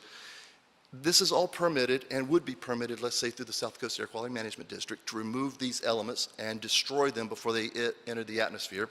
But what this process will do, once it begins and becomes self-sustaining, it will produce heat, it will produce syngas, and this generates energy. The energy can be captured on site, stored in batteries, for example, and circulated as part of a heat loop to neighboring users such as recreational pools, heating elements for buildings or facilities. It's got a tremendous amount of benefit there. You can store the electricity also that's generated and reuse that for fueling and powering your fleets. Now the process, we say batteries to store it because the process would essentially be running on a 24-hour basis, but you don't need to refuel your fleets. Let's say we use it for energy generation purposes. You would only charge your fleets daily, several times throughout the day, not continuously on a 24-hour basis. The batteries would be a way to capture that energy and reuse it and utilize it in a very positive way. Next slide. So the long-term benefits are healthier streets and an overall improved urban forest, offsetting the water demands, improving stormwater quality, resiliency with respect to your pavements, and then environmental leadership. Biochar is being used in other parts of California, other parts of the US, and other parts of the world, but we're really at the cutting edge. And when we're looking at reducing carbon emissions, really everything's on the table, right? We have to consider all options and all alternatives. This is one of those. Next slide. So I talked about some of the long-term benefits, the urban forestry benefits, the proactive leadership aspects of trying to take and lead society through utilization of a biochar process, improving the stormwater quality to meet our MS4 permits, and addressing some of the emerging contaminants of concern in PFAS. These are all elements that biochar provides and benefits to the city. Next. And what we would say would be some of the next step would be looking for partnerships internally within the city, outside funding, grant funds, and they are available to fund pilot studies to look at how to take what we have put on paper and apply it in a scenario where we can actually demonstrate the validity and use of this biochar. That would either be working with Streets LA to add to the pavement, working with LA Sand to incorporate it as part of odor controls or stormwater quality, and a variety of different areas likewise in handling the green waste throughout the city. We have presentations coming up shortly in the next few weeks with LA Sand, Bureau of Engineering, to talk with them and their sustainability officers on how biochar can benefit the decarbonization and the implementation of decarbonization strategies within their bureaus, and also as part of the overall larger decarbonization strategy for the city of LA. I mentioned South Coast Air Quality Permitting. This will be a pilot study is what we would suggest as a next step. And we have found that the SCA community is very receptive to pilot studies to demonstrate and prove the validity and the applications of the product itself. And with that, I'm going to conclude this presentation and open it up to technical questions that you may have. And thank you very much for this opportunity. Thank you so much, Anna, and your team for bringing this presentation forward. Cita M. Smith, right? That's correct. Thank you CM so Smith, much thank you. for doing all of this and for also doing the pilot study on it as well. Any questions, colleagues? I see Vice President Villegas and Dr. Davis, and then Commissioner Reyes. Oh, thank you. And thank you for your report. I'm just sorry, you're the last item on our agenda. It's really interesting subject. Thank you for today's presentation and just your thoroughness. You mentioned in one of your next steps for the city of Los Angeles, just getting loans and things like that, or getting funding from outside agencies, and just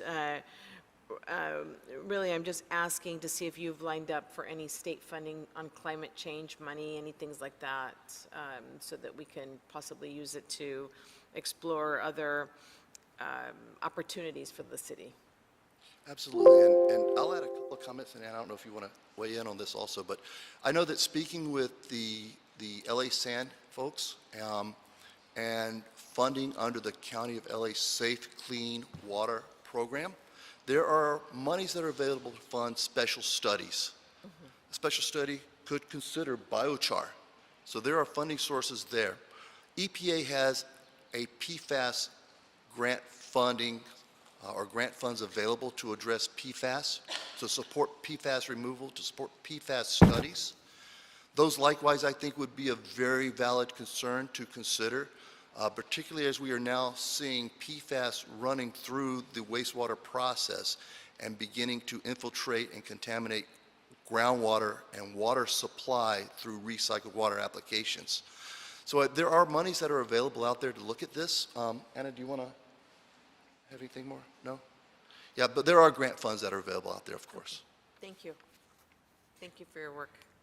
Thank you, Vice President Villegas. Dr. Davis? Yeah, I just wanted to just comment in my observations of the work that you have done and how it has helped us to increase our goal and our objectives around sustainability methods and efforts that you are implementing, and we look forward to continuing to work with you on that. Of course, we are a leader in zero waste for a big city of our size, and I've heard you talk about the relevance of our Bakersfield facility and how that has been a significant part of the chain of delivery on sustainability efforts. So I just wanted to observe the great work that you have done, and we appreciate these things that you have presented to us today. Thank you, Commissioner. It has been Thank a you, pleasure. Commissioner It truly Davis. Commissioner Reyes? Thank you for the report.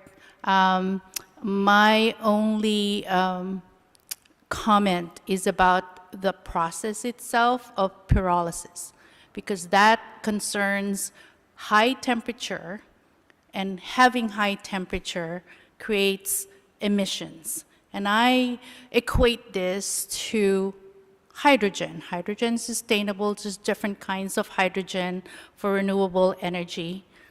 But when you burn something, it's not the burning, the high temperature itself, there is a change in those chemicals. There are changes that happen in, the chemicals from whatever feedstock we have. And this particular, it's the plants, right? Although there are organics, there is still a minute amount.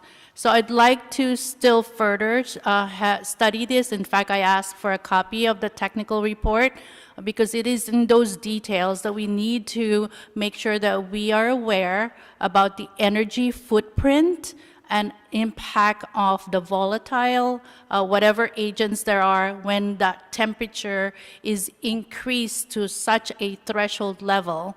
And then really thinking about what the output will be and what sort of, like, as you said, the circular economy, what we will use it for, because there's a lot of logistics that will come into play. And so I would like a further study of the process itself, taking a look at the technical report that you have, consulting as well with the Mayor's Office of Environment and Sustainability, because that is related to our goal for even zero waste, or even on the capture of carbons or other emissions in the environment, although this is what is touted as being carbon friendly, right? Because it doesn't use the oxygen in the process. But those are still some details that we should not overlook.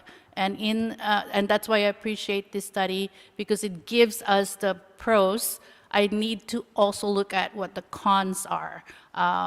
Just being diligent in the way we look at the process itself. I like the fact that we're using the trimmings, right, for something that we can use. I like the fact that you're thinking about energy and that we can use this for as an energy source for our plants, for our generation plants, for example.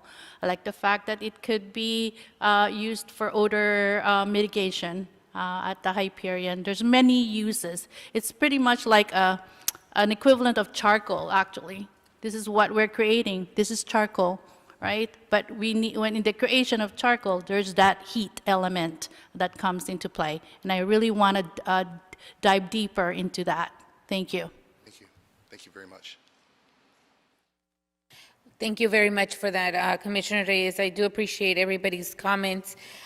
As you see, overall, we're all intrigued over this. There's more work to be done in the background, right? Like an actual pilot program.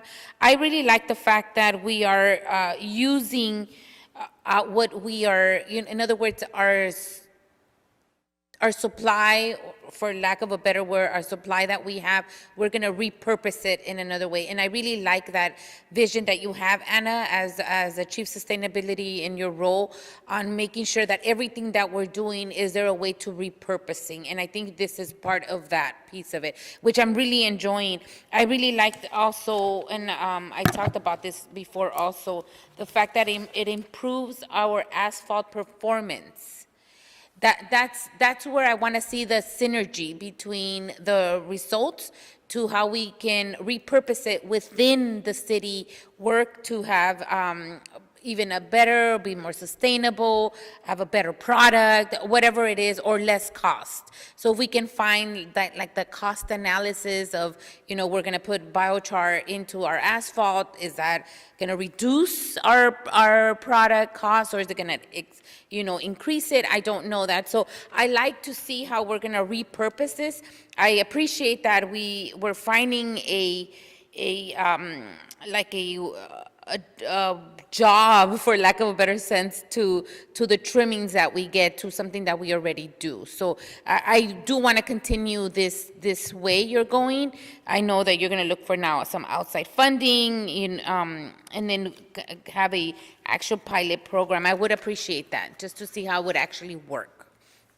So overall, I think we're all excited about this. Commissioner Reyes had good points about the technicality of this. So if you can provide that report to Commissioner Reyes to make sure that it meets her standards, and making sure that we produce it in a way that's not going to cost more to our environment. Okay. But overall, study is great. I appreciate that you guys even went through all this. All right, any other comments, Commissioner Corson? I don't see your, no? Okay. Given none, thank you so much. Have a good rest of the afternoon. Thank you both. Thank you. And to your team as well. All right, colleagues, that seems to be the end of today's agenda. Dr. Campos, have we cleared today's desk? Yes, it has. And President Garcia, just to clarify on item number 9, that was continued by your board to Wednesday, June 28, 2023. Just wanted to read that date into the record. Item number 9, June 28, 2023. Yes, you're right. I did not read that into the record. Thank you for that catch. With that said, it is now 1:21, and this meeting is now officially adjourned. Thank you, everyone. Oh my God, it's 1:21. Starving. So I had to stand up and like, oh.